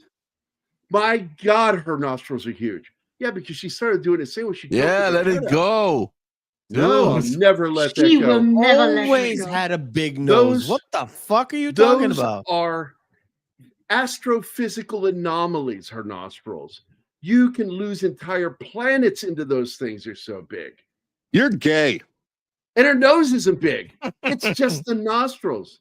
She has a normal nose until you get to the nostrils. And you're like, Jesus, what the fuck is going on? First of all, I never particularly liked Uma Thurman. Ever. The thing about it is she always had a big nose and huge thumbs. That's why she was cast to the movie where her thumb was even bigger than her actually what I don't remember. It's like Cowgirls Need to Hitch a Ride, something. weird title. Even Cowgirls Sing the Blues. That's a good movie, actually. I like that film. It's a good movie, but it's like it plays off the I'm fact intrigued that you saw that movie. You saw that movie? Of course I did. Wow. No, that's not that's an obscure movie, my friend. You saw that movie. Yeah. I didn't know. That was not a hit. That was not a hit. It just disappeared. I think I told this to my well, I did tell him a long time ago. It's so weird. I've seen plenty of movies in my life that I've probably seen only once, but I know the sort of the premise of them or how the poster kind of looked like. And I know I've seen them, but it's mostly down to I was a teenager. I had about 4 different movie channels, like cable movie channels, and I was bored, and it's after midnight, and it's just one more movie before I go to bed, on a weekend or something. And I saw really weird, obscure movies, really. And also, I had a upstairs neighbor who was my age, like the same exact age. His mom was this hippie TV director, and she always was comped with art house films. So that's how I saw. Yeah, see, I had a friend like that too, Ron Miller, like Pulp Fiction, like Blood and Wine with Stephen Dorff and Jack Nicholson. No. Stephen Dorff, you mentioned first. Nicholson and Michael Caine, for Christ's sake. I just remember him from. He was in the movie. I don't remember. I know he's in the movie, but you start with fucking him instead of Nicholson and Caine. That's funny. So I've seen plenty of like art house, like Rose McGowan's first movie. I know Rose McGowan from this weird, obscure movie that I don't remember the name of, where she was literally looking like Melanie Griffith for a while there, from that 1988 movie with Jeff Daniels. Yeah, and Ray Liotta. Yes. Nothing. So she had nothing but Trouble, but it's a title like that. I know the film. I fucking love that movie, dude. Yes, she looked like her in this weird, obscure movie that I don't remember the name of, but I know I've seen. Oh man! So I have to address something in the chat. First of all, a good friend of ours is here, popped in, and I want to say hi to him. Let me get back to the chat. Where is the chat? There it is. I want to bring his comment up. There it is. Simon Graves is here. So what is up? Hi everyone. Sean One was fantastic in Blade Runner: No Way Out. I enjoyed her pretty much in everything she was ever in. And then I want to address this. This is funny. Hammerslag, are we now having problem with Uma Thurman being 17 while John Boorman filmed his daughter getting raped in Excalibur? Yeah, that's problematic too. His own daughter in that scene. Yeah. It's my daughter, so that makes it okay. And then this comment following it says, Senator Hammerslag, caps lock broken, or are you just always mad? He's passionate. It happens with Sander. He goes like that. It does. Sander goes too on YouTube. All caps locks, man, to make sure he's seen. And we will never miss your comments, Sander, because we love you, man. Excalibur has a sweeping lighting canvas. I completely agree with you. I fucking love that movie. We did it. We did that, didn't we? Didn't we do a show on that? I think you did about a couple of months ago, I think. No, it was a while ago. Yeah. A while ago? Yeah. Yeah, it felt like a year ago. And I just feel like we need to do it again because I fucking love that movie that much. You will never have another King Arthur film as good as that. Period. Sander is answering. Always mad. Always mad. He's like Bruce Banner. Always angry. Does anyone know how old Oliver Reed is here? Because he does kiss her. I know it's a stage kiss, but she's 17 and he's in his 40s. I would say he was born in 50s. 38. So by 88, he would have been 50. 50. So he's By the 50 way, years old, smooching on her. in That's some the scenes definition of here, inappropriate. you could see Javier Bardem making that part. Which part? Vulcan. Oh, he'd be a very good. Oh. Oh, yeah, Yeah. absolutely. He'd be a great Vulcan. Look, man. There's very few roles I can't see fucking Javier Bardem in. That guy is just that fucking good. He could read the fucking Los Angeles phone book, and I would fucking watch that. I mean, all the Hispanics in California coming out in that phone book, rolling off his Spanish tongue. Come on. That's worth the price of admission.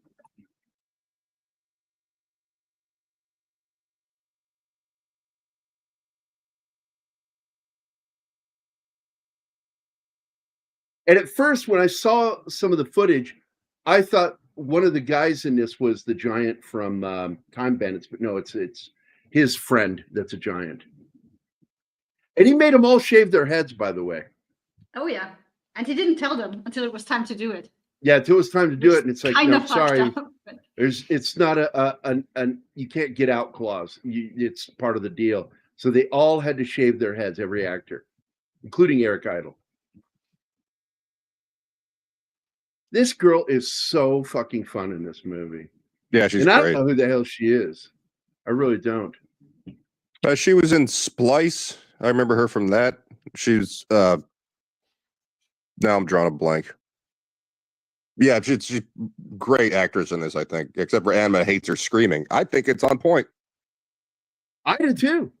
I think she does a terrific job in this film, including the little scream. She does. I just don't like when a character screams all the time. That was one of my problems with the Goonies. These kids She's a little girl. She gets startled. She gets startled by everything. I know. Oh, Zax is here. Hi, Kyle. Oh, she did not grow up to be very pretty. Oh my. She's all right. Sarah Polley? Oh my God. Yeah, she's okay. I know who she is. I'm like, oh, her. Okay. This is for Zax. Mom. He was running from something, sir. And then he crashed into a DUI checkpoint, committed 10 felonies, and not to mention FUing a room full of cops. You FU me all the time. Fuck you, Kyle! By the way, I remember seeing this in the movie theater. Well, parts of it. I really had problems keeping my hands off my then girlfriend. Just kidding. That never happened. I saw this movie in the theater. I loved it. Hello, Zach. I think I've only seen it on Anima was never small. VHS, No, probably. she always has been small. She is small. Ah, au contraire, mon frère.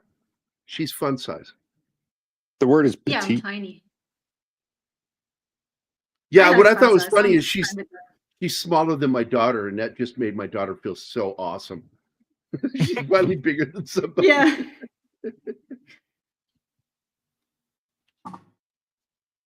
He's not in Split, Zax. I've been back to Vienna for over 2 years, unfortunately. I miss come on, it so man. much. Get with No, the but she times, can go to dude. Split and meet them. That's what he's asking. I don't have a cat sitter. I really can't go away. This Hey, Oh. cat And I with can't spend the scene. money. Be the crazy cat lady on the train. It'll be funny. this whole scene, fuck you, Scene? Shinaski. This whole scene inside the fish terrified the hell out of me when I was young. The only thing that made me jump about this movie is when he drops the weight from the balloon and then she falls out. I'm like, holy shit!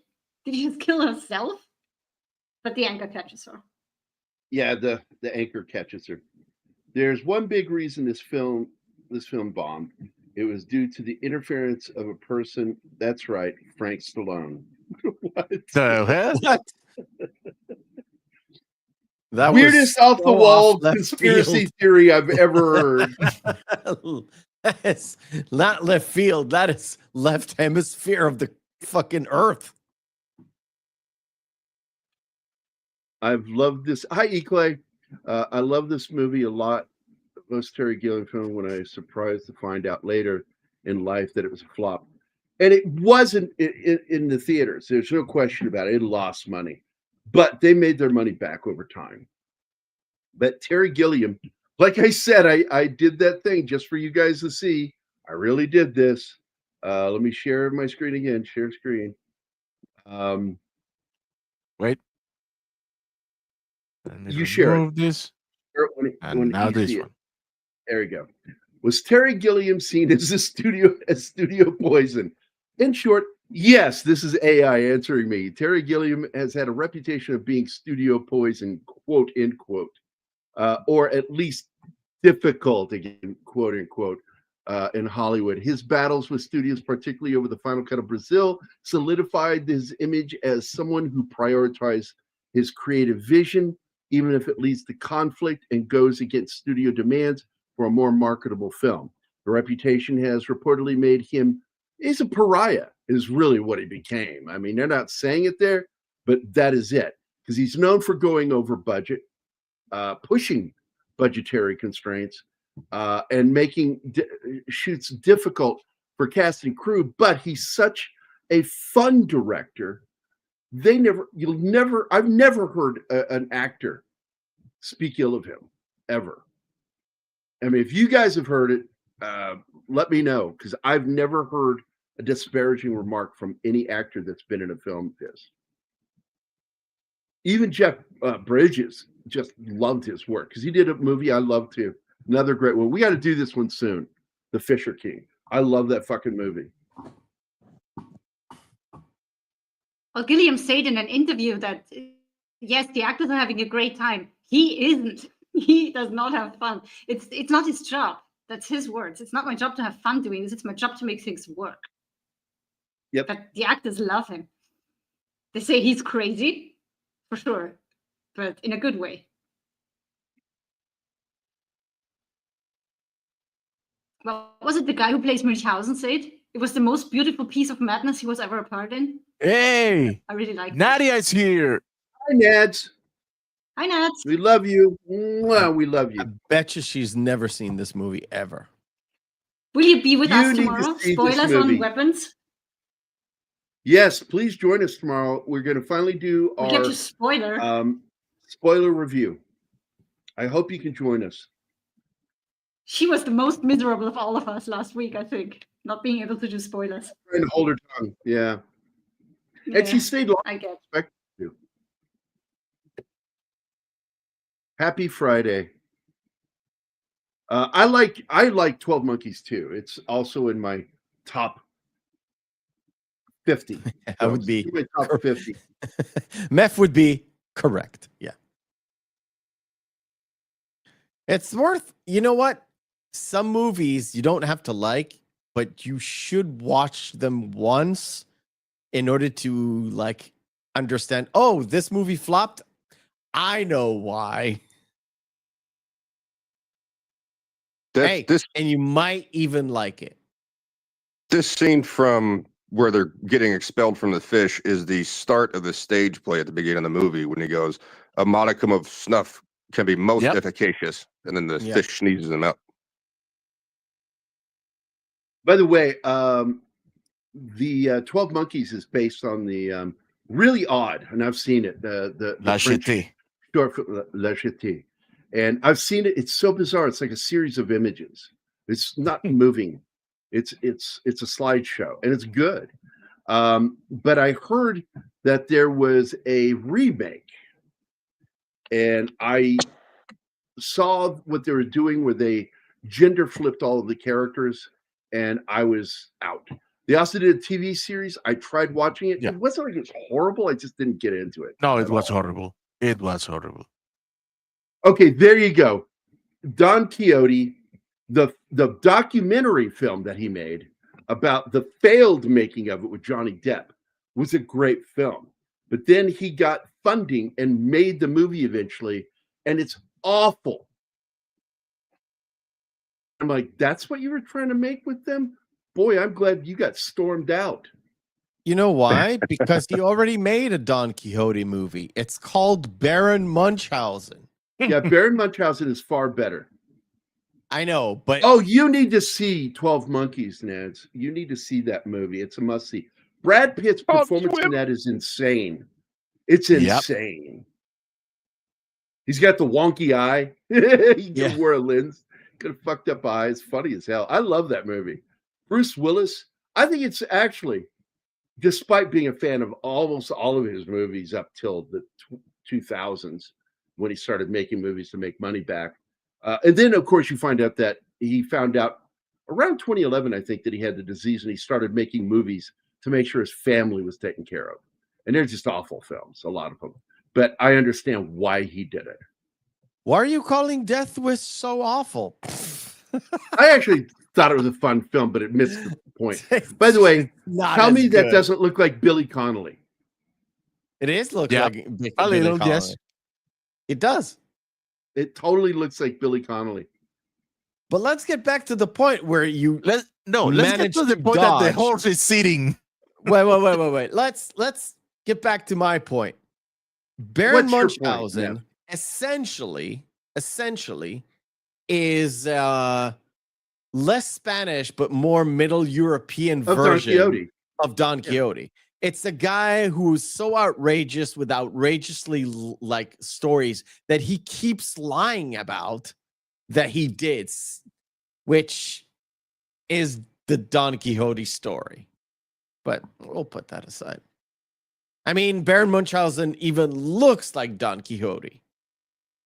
Same kind of mustache arrangement. That's the best pronunciation that I have heard in 2 days of that name. What's that? Congratulations, man. What? Quixote? What? Yeah. It's Don Quixote. Quixote. Yes. Oh, yeah, I'm not going to do that. I won't do that because I'm not from there, so I'm not going to pronounce it that way. Don Quixote. Yeah. It's. Oh God! Part of my brain just died. Don Quetzalcoatl. Yeah. Oh shit! Another guy's popcorn is ready. The guy on the right's popcorn's not ready yet. No, it's not cooked yet. That, of course, is bigger. Only funny to anybody who knows about Jiffy Pop. By the way, we are going to be doing another Jonathan Pryce film. It was his first real American movie where he played Darkness in the movie Something Wicked This Way Comes. And I love that movie. I love that movie. And it's so weird, me saying that about Disney movies, but there was a time when Disney fucking took chances and made weird movies. Like The Black Hole. I fucking love that movie. Despite its bad ideas within it. Did they put it on like a Touchstone Pictures or Hollywood Pictures? Because both of them are like Disney owned. No, they're Disney. No, they were Disney? Yeah, with the Disney logo. I mean, The Black Hole I did know, but normally what they did was if they wanted to make something more adult, they used like a subsidiary. So it's either Touchstone or Hollywood Pictures or that sort of a thing. Okay. Good to know. Yeah, when you see like the Blu-ray DVD of it, here, let me go ahead and pull it up for you. Here we go. You don't have to. I mean, it's not that important. I'm doing this just so you can see what I'm talking about. No, I just wanted to show you. There's no harm, no foul. Come on, man. Come on, it's your show. It's your show.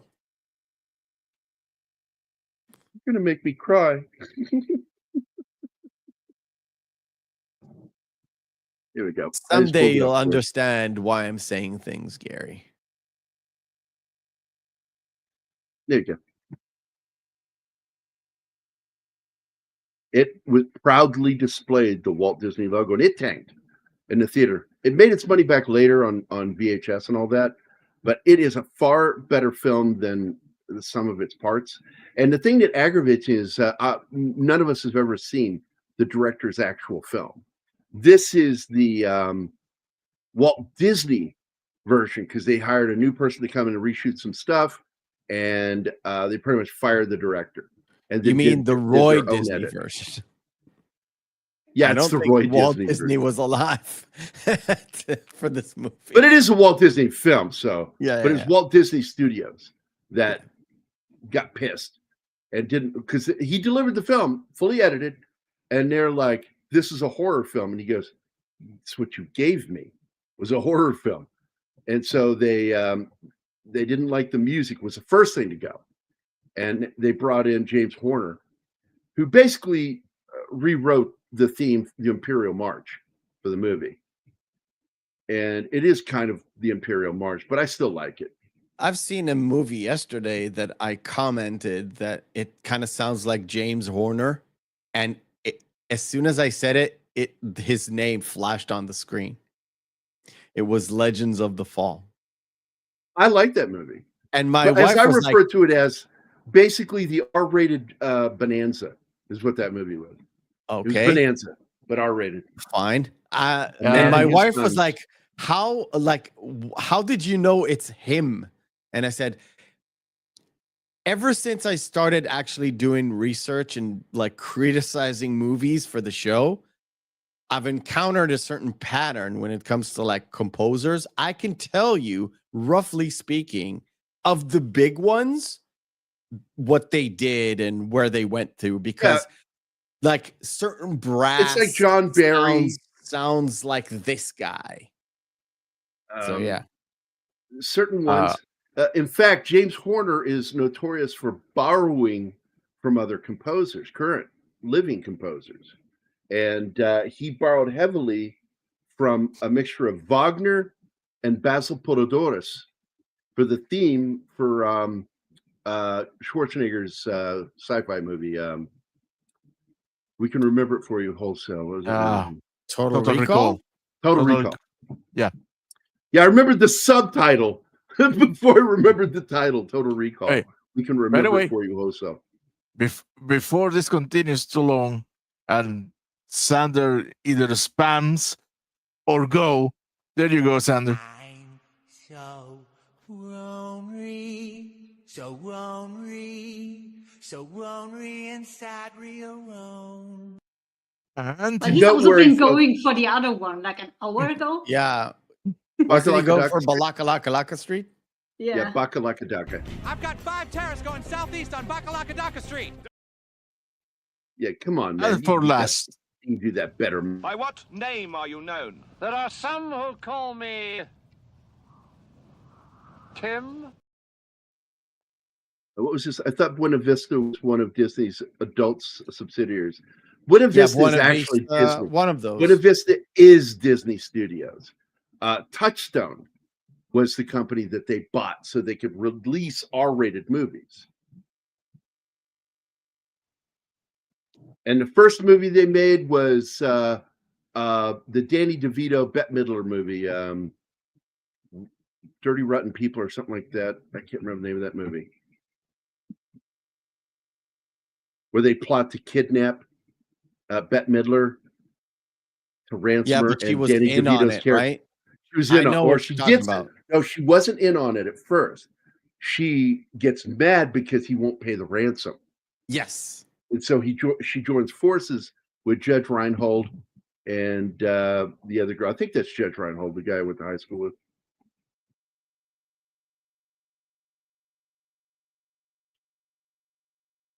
I know which movie you're talking about, but again, What is that? Is it Dirty it's not because you're thinking about Dirty Rotten Scoundrels, Scoundrels? which It's is stuck in my Michael head. Caine and Roger Moore. It's not that movie. Let it go, Gary. You won't let it go. No, I'm OCD. No, I can't let it go. Ruthless People. That's it. I fucking love that movie. It's actually really good. Great poster of a giant golden screw. No, it's Judge Reinhold's in there too, but so is Bill Pullman. Yeah. And Bill Pullman's the actor I like a lot too. I like that guy. Helen Slater's in it. What a cast. That was a good movie. We need to revisit that movie too. I despise, by the way, this new reinterpretation of War of the Roses. yeah, It looks terrible. I watched it. They People are remade like, "These things War look of good." the Roses? Name one thing that looks good about this. Tell me what it is that you think's as good or better than what was in the original fucking movie. Directed by Danny DeVito. That's a great movie. They remade War of the Roses yes, with Benedict Michael Douglas and Cumberbatch. Kathleen Turner? Yeah, Benedict Cumberbunches. Oh my God. Fuck no. Man, I hate fucking remakes. And I mean, is he holding a blunderbuss? Is that a No. blunderbuss? no, What's he holding there? no. He was shooting a blunderbuss at the start to wake up. What's his face? That's a Bertold. big ass barrel. I'm trying to see it, and I love that statue of death there. That looks great.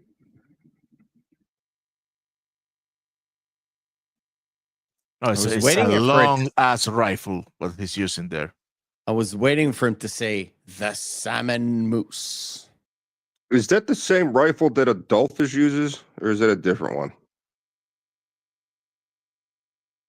No, it's a different one.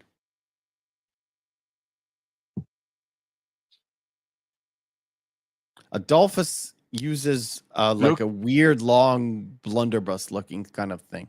Okay. No, doctors. Unrealistic rifle.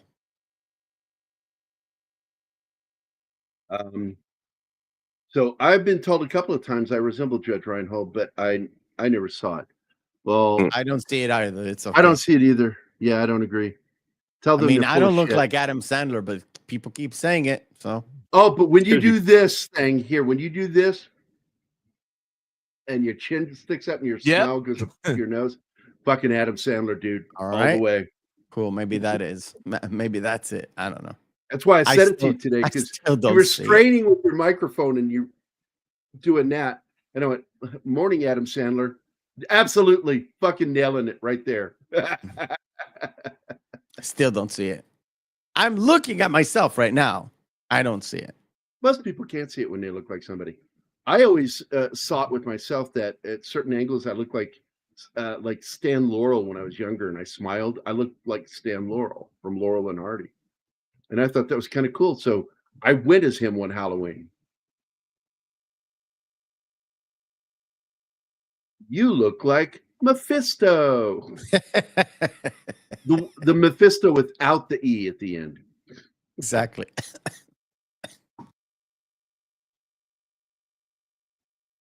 Oh, my God, this is a good one. Benadryl Cumberbund.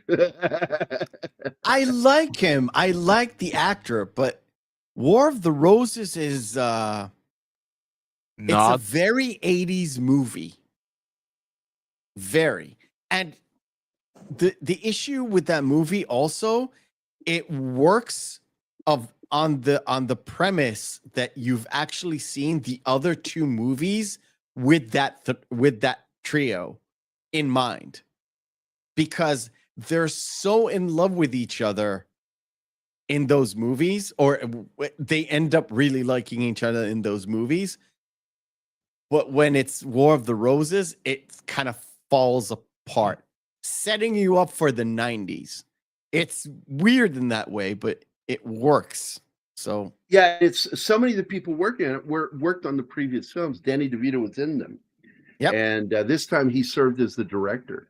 And I thought it was a really good film. And it does set you up because it has got one of the saddest fucking endings to me. Mm-hmm. It's a dark comedy. It's very dark. It's definitely funny. But the scene when the chandelier kills them, and in his dying moments, he reaches for her hand, and her last act before dying is to yank her hand away from him. So fucking dark. Oh my God. It's so bleak on relationships.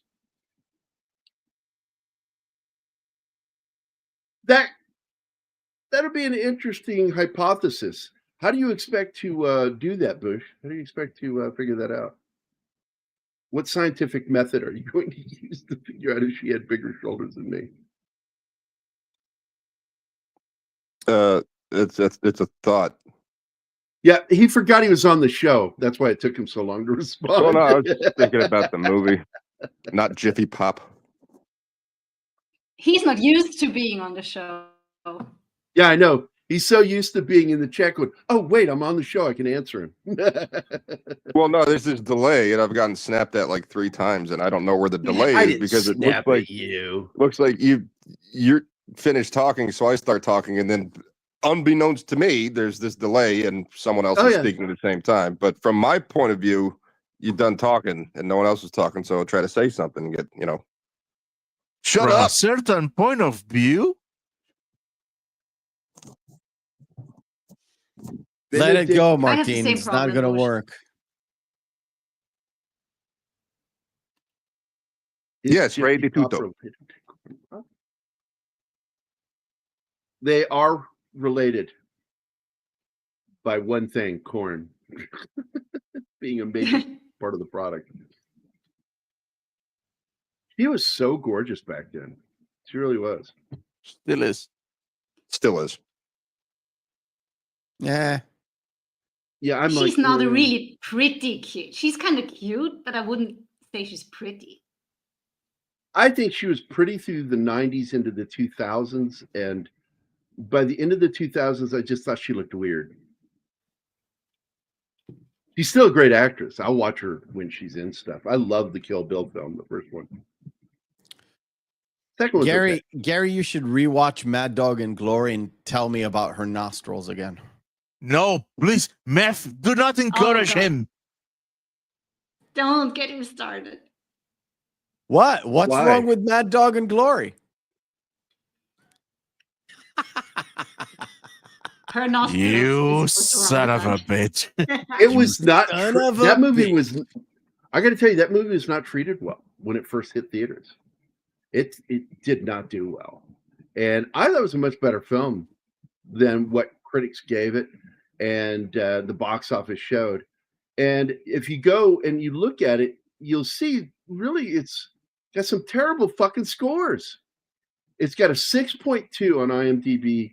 It's got a 45% on Rotten Tomatoes and a 71 on Metacritic. But if you go, this is the funny part, 79 on the tomato meter for critics. So they kind of liked it, which is really weird. And the audience with over 5,000 reviews is 45% on Mad Dog and Glory. It just wasn't very well understood. But I will tell you, she was gorgeous in that. What was that, 93? She was beautiful.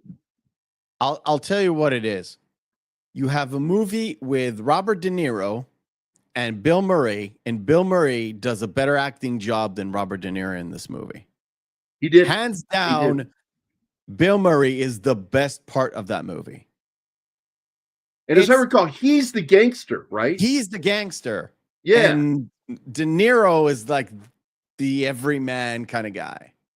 And they screwed up doing that. They screwed up doing that because they didn't play to De Niro's strengths. And yeah, he's not good in it because of that. But Bill Murray can do fucking anything because he doesn't care. And he will just do something. And he's probably the best part of that movie. But he's also insane in the movie. He is crazy. Yes and yes. Yeah. Agree and agree. So I recommend, if you want to see a really off-the-wall performance by Bill Murray and see Uma when she was still young and just drop-dead gorgeous, watch that fucking movie. It's a fun little film, but De Niro's not very good in it. Gary, it's a 6 movie. It's Yeah, worth 6. watching. It's Out worth of 10. watching. And Bill Murray's the best part of that movie. Yep. And Uma Thurman is young. That's it. Yeah, because they made another film a few years later with Travolta. And that was felt thematically similar. And I hated that movie. Just hated it. Not one performance in that film was any good. But it's a very similar What thing. are you talking about? Which movie? Oh my God. Let me Uma go find Thurman it. and John Travolta? No, not no. Pulp Fiction? They made it. No, I didn't even suggest she was in it. Nothing I said suggested that. Okay. I said they made a film thematically like it later with John Travolta, is what I said. Word Where for he word. was playing a gangster and there was another dude who played like the straight guy? Yeah. And there's a girl between the two of them. And there was a popular fucking song about new drug or some shit. It sounds awfully familiar, but that was like after the 2000s, I think. I think it was, I felt like it was still in the 90s. Because He did like Phenomenon, Broken Arrow, Face Off. Punisher was found after it. 2000. 1997 with Sean Penn, John Travolta, and Robin Wright. I know And that it's movie. called Yes, and Sean Penn She's did So the Lovely. Nero role, and Travolta did the Bill Murray role. I know what There. you're talking about. I've seen the See? movie. It is thematically the same, but it's not really about the same things. No, it was written by John Cassavetes and directed by his son, Nick Cassavetes. And it's just not Nick a very good film. Cassavetes is crazy. He is crazy, by the way. Nick, yeah. I think the only thing commercial he's ever done was that, wasn't he? He did The Notebook, right? The Notebook, I don't know. It seems like he directed that fucking thing. But he is crazy. Nick Cassavetes is like Buffalo 66, Pecker, those movies, right? If I'm not mistaken. Because he did something that got his name known. I'm trying to remember what film it was. Let me see. Yeah, he did, like back in '94, he did Class of 1999 too. Yeah, he was just like wanting. Oh no, sorry, I was wrong. Pecker is John Waters. Sorry, Buffalo 66. Oh, Pecker. Yeah, I remember that movie. Director. No, it's Vincent Gallo. I keep mixing the two apart. John. Yeah, The Notebook. The Notebook is what made him a name at all. He directed The Notebook. Anyway, I keep mixing Vincent Gallo and Nick Cassavetes. Yeah, Vincent I Gallo's always a weird do that. Motherfucker. He did that movie, The Brown Bunny, where what's the name gave him a blowjob in it. Yeah. And they tried to say, "Oh no, that was the prosthetic penis from No. No. And I'm like, no, that's not a prosthetic penis. No, it's no not. fucking way. No, it's not. No. Don't lie. You fucking did that, you nasty bastard. I mean, they were married at the time, if I'm not mistaken, or they were dating. Dating. So, I guess. So, what did you guys think of Baron von Munchausen? I love it. Me too. Why are we going to do a show about it? I think so. We got to do that. Hey, Yeah, Martin, Anima, make a note that we need to do Baron Munchausen. Yes, but leave Bush out of it. No, leave me out of it. I thought you love us, Mephisto. I'm heartbroken. I love you, but I keep pulling away to other things. I'm also doing other things while we're talking. That's okay. Gary's working while doing the show. And it's ADD Theater. Well, everybody knows that. Well, I know, but he is running this show. I'm not. I'm just here to have fun. You're running the sideshow. Oh yeah, I am Sideshow Bob. Yeah, you think the time. All the craziness. You get those big ass feet. Yeah, how big are your feet? I actually probably a size 8.5 US, I think, if I'm not mistaken. Oh, that's pretty small. That's tiny, dude. Yeah, that's tiny. 42.5 euro size. That's average. I for wear. a guy, I would say. I think that's 11. Size 12 actually. and a half wides. I wear Are 12 you? and a half wides, and I've got small feet compared to like Scott and Keith. Well, aren't They you both like wear 6'3", 13s Gary? and 14s. Sorry. Yeah, I'm 6'3". How tall are you, Mephisto? 5'11". No, you have tiny feet, dude. I do have tiny feet. I have tiny feet, tiny hands, and a tiny head. And I know I can tell you for sure I have a tiny head because I used to me and my wife had a scooter before we could afford an actual car. Her helmet was the smallest available helmet ever. Mine was one size above that. Oh, that's funny. Although my belly is like size 15. Gary says his feet aren't that big. I can slip both feet into one of his shoes and there's still room to move in. Oh, no. Keith's and Scott's shoes. They wear 13 and 14s respectively. I wear 12 and a half wides, and I have big feet, but compared to some other guys, no. Especially You know like what? fucking basketball. You know what they say about people with big feet? Well, Robin Williams said, you know what they say about large shoes. Guys with big feet and big hands. They both wear big shoes and big gloves. Yeah. I'm a US size 7, apparently. So Keith is like Sideshow Bob, is what you're saying. Anyway, Keith I'm the Sideshow Bob of this show. Both Scott and Keith are taller than me by about a fucking whole inch. And Keith was telling me he was 6'2", and I turned and I looked at him, and I went, "I have to look slightly up at you. No, you are taller than me." He goes, "No, I'm 6'2", and I went, "Fuck you, you're taller than me." And then he said, "My driver's license says a 6'2", and I went, "Your driver's license lies." No, that's because he told them I'm 6'2". I told him I'm 6 foot because I'm like 5'11 and a half. So why even bother? Yeah. And so Travis, my housemate at the time, went and grabbed his tape measure, and I made Keith stand against the wall, and he took that thing all the way up to his head, and I'm like, "You're slightly over 6'4". Like maybe a 16th of an inch over 6'4". He is tall. And he's taller than me because I'm 6'3" in the morning, as I always say.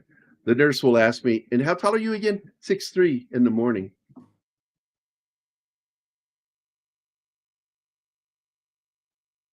Because you shrink during the day, if you don't know that. And it gets worse as you age. Okay, what's this? Volker Schondorf's The Tin Drum. Oh, that's a creepy fucking movie, dude. That's Volker Schlöndorff for you. Yeah, that's a weird fucking movie. And I brought this kid up to Anima one time because he's in, oh man, I forget the Ridley Scott film he is in. Was it Legend? I think he's in Legend. Yeah. And yeah, David Bennett was a child actor, and there are sexual fantasies involved with this little kid. And it is perverse as fuck. And I watched it, like, rented it, and I'm like, how is this allowed? Because he is clearly a fucking child. Are you talking about the Tom Cruise Legend? Yeah. Yeah, he's the little, what do you call it? Elf character. Okay. I haven't seen that movie in such a long time. And the one that always constantly chides him and chastises him for everything he fucking does in the movie. This is all your fault kind of shit. That this is the actor. His name is David Bennett. And I'm going to pull it up here so we can see it. That's him there. Let me scroll down. And the guy is like Anthony Hopkins' fucking love child. Yeah. Did he die of a drug overdose or something? No, he's still alive. Okay. And I do look have how short to he get is. going. Thanks for having me. I do love the show. If people in the chat haven't seen it, just check it out. You should be able to find it free someplace. Oh, it's a great film, I'm sure. It's on YouTube. You can go there watch you go. it there. All right, well, have a good one. It was nice chatting with you guys. See ya, Bush. Ciao, buddy. Bye, Thanks for Bush. Good joining seeing us, you, man. Bush. Bye. All right, guys, that is our good buddy Bush. Good to see him. And I did not chastise him. I did chide him. There's a difference between chiding and chastising. Oh, you can chastise me all you want, Gary. I don't listen to you. No, I chide you too. I chide everybody. He doesn't need an invitation. That's the best. Yeah, if I don't like you, I won't chide you. But if I like you, I will chide you. That's what I do. The movie was too weird for the times. I guess you're talking about Tin Drum or this movie. This Probably movie, yeah. this movie. The only guy who's actually talking about this movie. Yeah, well, look, all the fucking fantasy films from that period tanked. Willow, Legend, which we just talked about, Ridley Scott's Legend. That came out in 85. Willow came out in 88. The fantasy films just tanked. People weren't into it. They didn't want to watch them. Also, this movie, Munchausen, it confused the people because it looked like a children's movie, but it confused children because of the philosophical aspect of it. So nobody knew really what this was, what they were getting into. And that'll turn people away. Yeah, he was, David Bennett was, I think, 12 in the movie The Tin Drum, 12 or 13. And shit, he wasn't that old when he did Legend. I think he was 16. I know that guy. Oh, I remember the poster for the Tin Drum. Is him screaming. Little kid with the piercing blue eyes. Yep. He looks like a miniature Anthony Hopkins. He should have played Anthony Hopkins' child in every movie where Anthony Hopkins had a kid.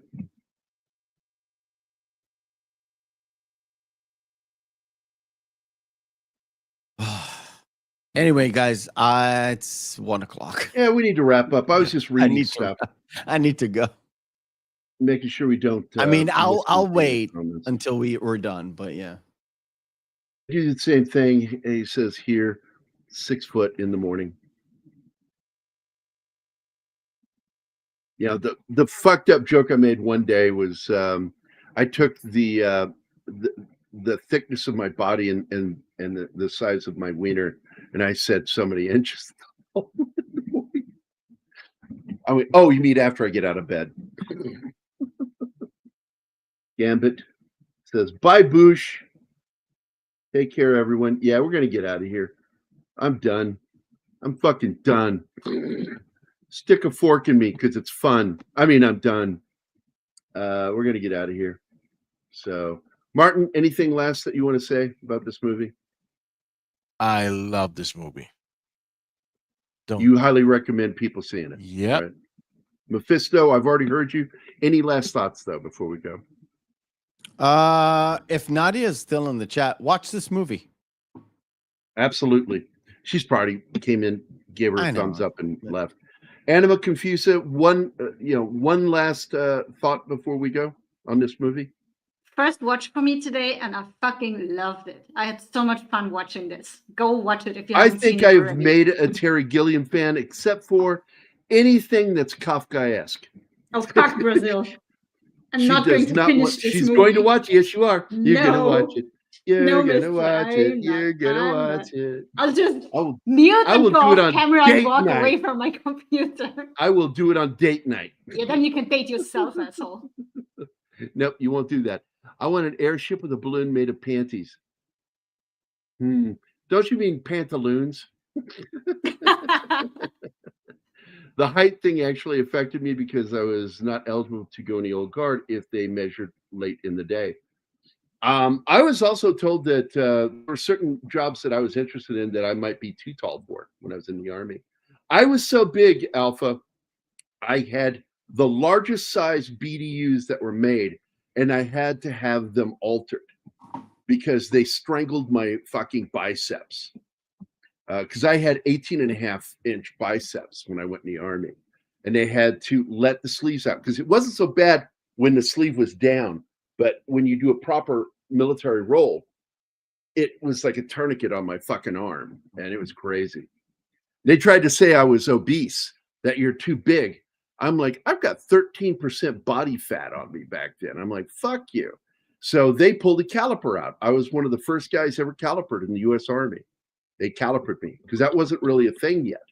And they Gary, I'm tired. Finish this fucking show. They pinched on the back of the arm and the waist, and I was not fat. So fuck you. All right.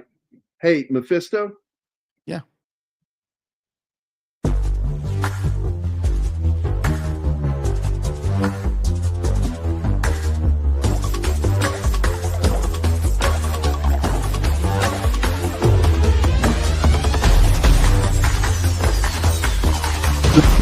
Likes this version because the volume's lower.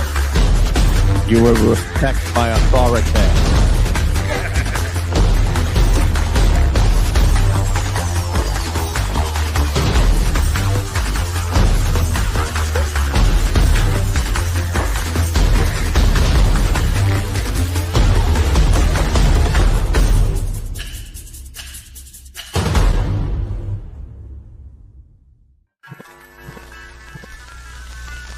Y'all come back now.